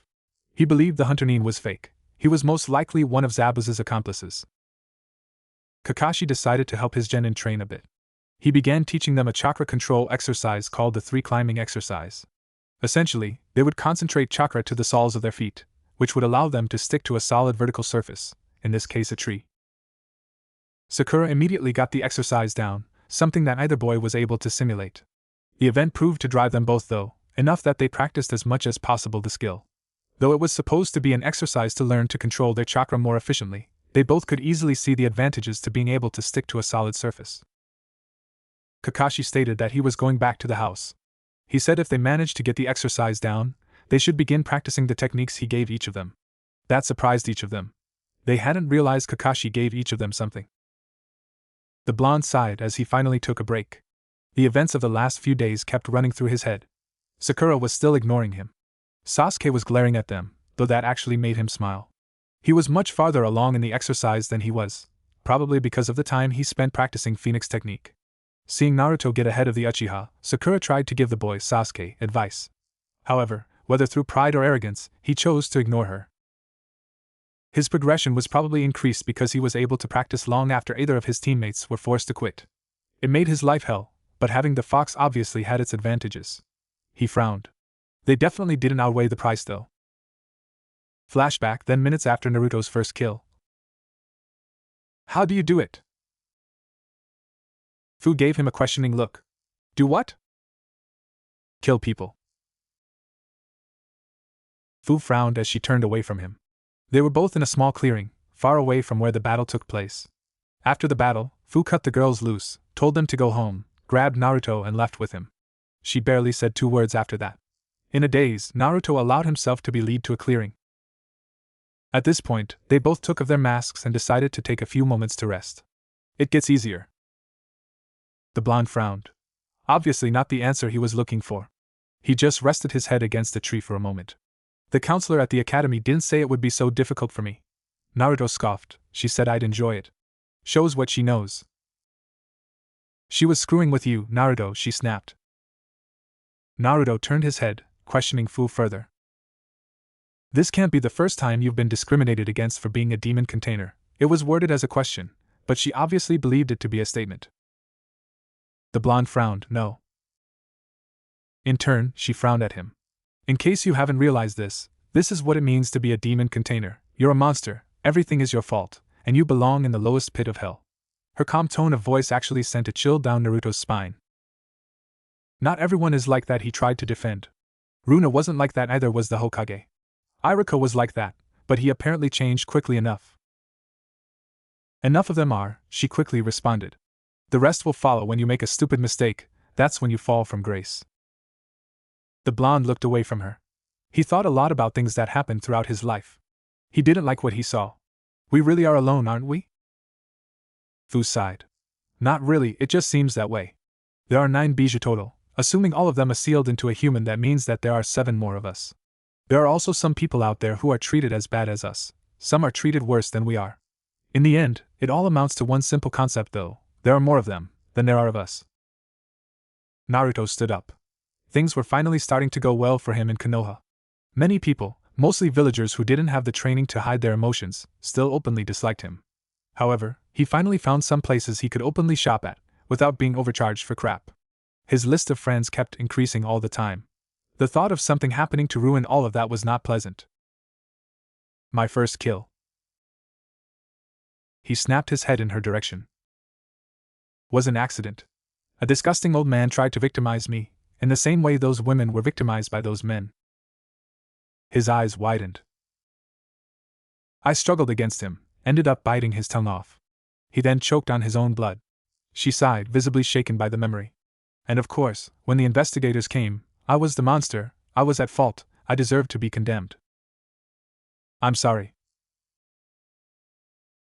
She didn't seem to hear him, or maybe she pretended that she didn't. My friends turned on me as well. I wasn't human after all, it was only a matter of time until I became the beast. Naruto frowned. Is this what I have to look forward to? Master saved me from their false justice. Half a year later, here I am. I'm sorry, he said again. That's when he understood. However hard it was for him to get by in Konoha, he suspected that it was that much harder for a girl in a similar position. I'm not. I hated it there. She finally stood up. Even with the people I once considered friends, I was always alone. It was only a matter of time. End flashback. It was only a matter of time. The blonde frowned as he rested his eyes. Shortly after that, they had arrived to Runa's house. After another odd conversation with the girl, he spoke with Runa for a bit, before she sent him to change his clothing and go back to his team. She told him not to come back unless she told him otherwise. His thoughts kept coming back to what Fu had said though. Was he always alone? It felt that way sometimes. What happened if a citizen of Konoha attacked him, and he accidentally killed his attacker in self-defense? Would he be condemned for something that wasn't even his fault? He shook his head. These thoughts weren't pleasant ones, not by a long shot. He just closed his eyes and let himself doze off. He'd take a break for a few hours and then continue his training. He stayed like that for about an hour, not that he could tell the time, before he felt a feminine hand shake him awake. You'll catch a cold if you sleep out here. His eyes snapped open and looked to see a girl with brown hair, whom was probably just a few years older than he was. Was I sleeping long? She frowned. I'm not sure, I found you like that while I was gathering some herbs. Naruto took note of the light pink kimono she wore and blushed somewhat. Well, thanks for waking me up, I guess. He truly didn't know what to say. Do you need any help? Naruto would spend the next 10 minutes helping the girl gather the herbs. It shouldn't have taken nearly that long, but she actually tried to teach him what herbs could be used to help someone, and what herbs were actually poisonous. Naruto frowned several times from her explanations. Most of the plants looked exactly the same to him. She really did have an eye for this type of stuff. Are you a shinobi? Naruto blinked before smiling. Was I that obvious? The forehead protector, she began, pointing to his Hittite. That's a symbol that you're a shinobi, isn't it? Blushing slightly at that mistake, Naruto laughed a bit. Yeah, it is. Not that I don't appreciate your help, she began as she put another herb in her basket, but your teammates will probably worry about you if you stay out here too long. Naruto's face fell. I'm not so sure, he muttered quietly. Huh? Nothing, he responded quickly. No way he was going to bother such a cute girl with his problems. She seemed to frown at his answer, but chose to let it go. Are you strong, Naruto? He had grinned a little sheepishly. I like to think so, but I'm not quite sure. How would you judge a person's strength? She gave him a hard look. I think someone who defends those close to their heart is strong. Protect those close to my heart? Naruto asked quietly. He silently remembered the night he protected Irika from Mizuki. Statistically speaking, he should not have been able to defeat an experienced Chunin, forbidden technique, or not. Mizuki should have been able to wipe the floor with him. But he won. He won the right because he needed to protect Irika? Was that why he won? Because he had someone who was counting on him to win? Scrunching his face up in thought, he nodded. Yeah, I think I know what you mean. The girl smiled at him. Then I believe you will become a strong ninja indeed. Someone who defends those close to their heart is strong. The words would stick with Naruto for the rest of his life. A few days later, Fu walked into the office, trepidation in her steps and a scowl on her face. You don't like it? Fu sent her master, who was sitting in a large leather chair, a frown. It's tacky. She then looked up at the wall, a row of stuffed animal heads nailed to the wall as trophies. And why do I get the feeling he wasn't the one who actually hunted those? Bah, as if the businessman would ever get his hands dirty in such a fashion. Regardless, that isn't why I summoned you. Report. Fu stood at attention, of course, master. As you ordered, I observed the battle that took place between Naruto's squad and the people hired by Gato. She began with a small frown. She still didn't understand why Master Runa asked her to observe the squad. Though Fu didn't understand how she did it, Master Runa always had the strange ability to see things that were really far away. Perhaps there was a limit? Or perhaps she couldn't concentrate it while she was moving in this case, heading towards Gata's office. The missing Nin, Zabuza, and a masked accomplice arrived first and attacked the engineers that were already on the bridge. Naruto's squad arrived, without Naruto, and with the bridge builder, Tazuna. Runa frowned but chose not to comment on it. There was a small skirmish between Zabuza's masked accomplice and the black-haired boy on Naruto's squad. The boy on Naruto's squad is named Sasuke and the Jounin is named Kakashi, Runa stated. After Fu nodded, Runa told her to continue. Sasuke seemed to have the upper hand. Shortly afterwards, Kakashi engaged Zabuza and Sasuke continued fighting the masked person. The girl on his squad stood in front of Tazuna. A brief summary of the fight will suffice. Barely registering that Runa didn't bother to give her the girl's name, she continued with her report. Kakashi was beating Zabuza. The masked Nin trapped Sasuke inside of a prison of ice, which looked vaguely like a hall of mirrors. Ice? Fu nodded. I think it might have been a blood limit. Runa frowned. An ice user. If they're still alive, they could prove to be useful in the future. Naruto arrived soon afterwards, quietly, and attacked the masked Nin with a shuriken. He tried a few more attacks while he was hidden, but the masked Nin evaded each one, so he was forced to reveal himself. Naruto then entered the prison to try and aid Sasuke.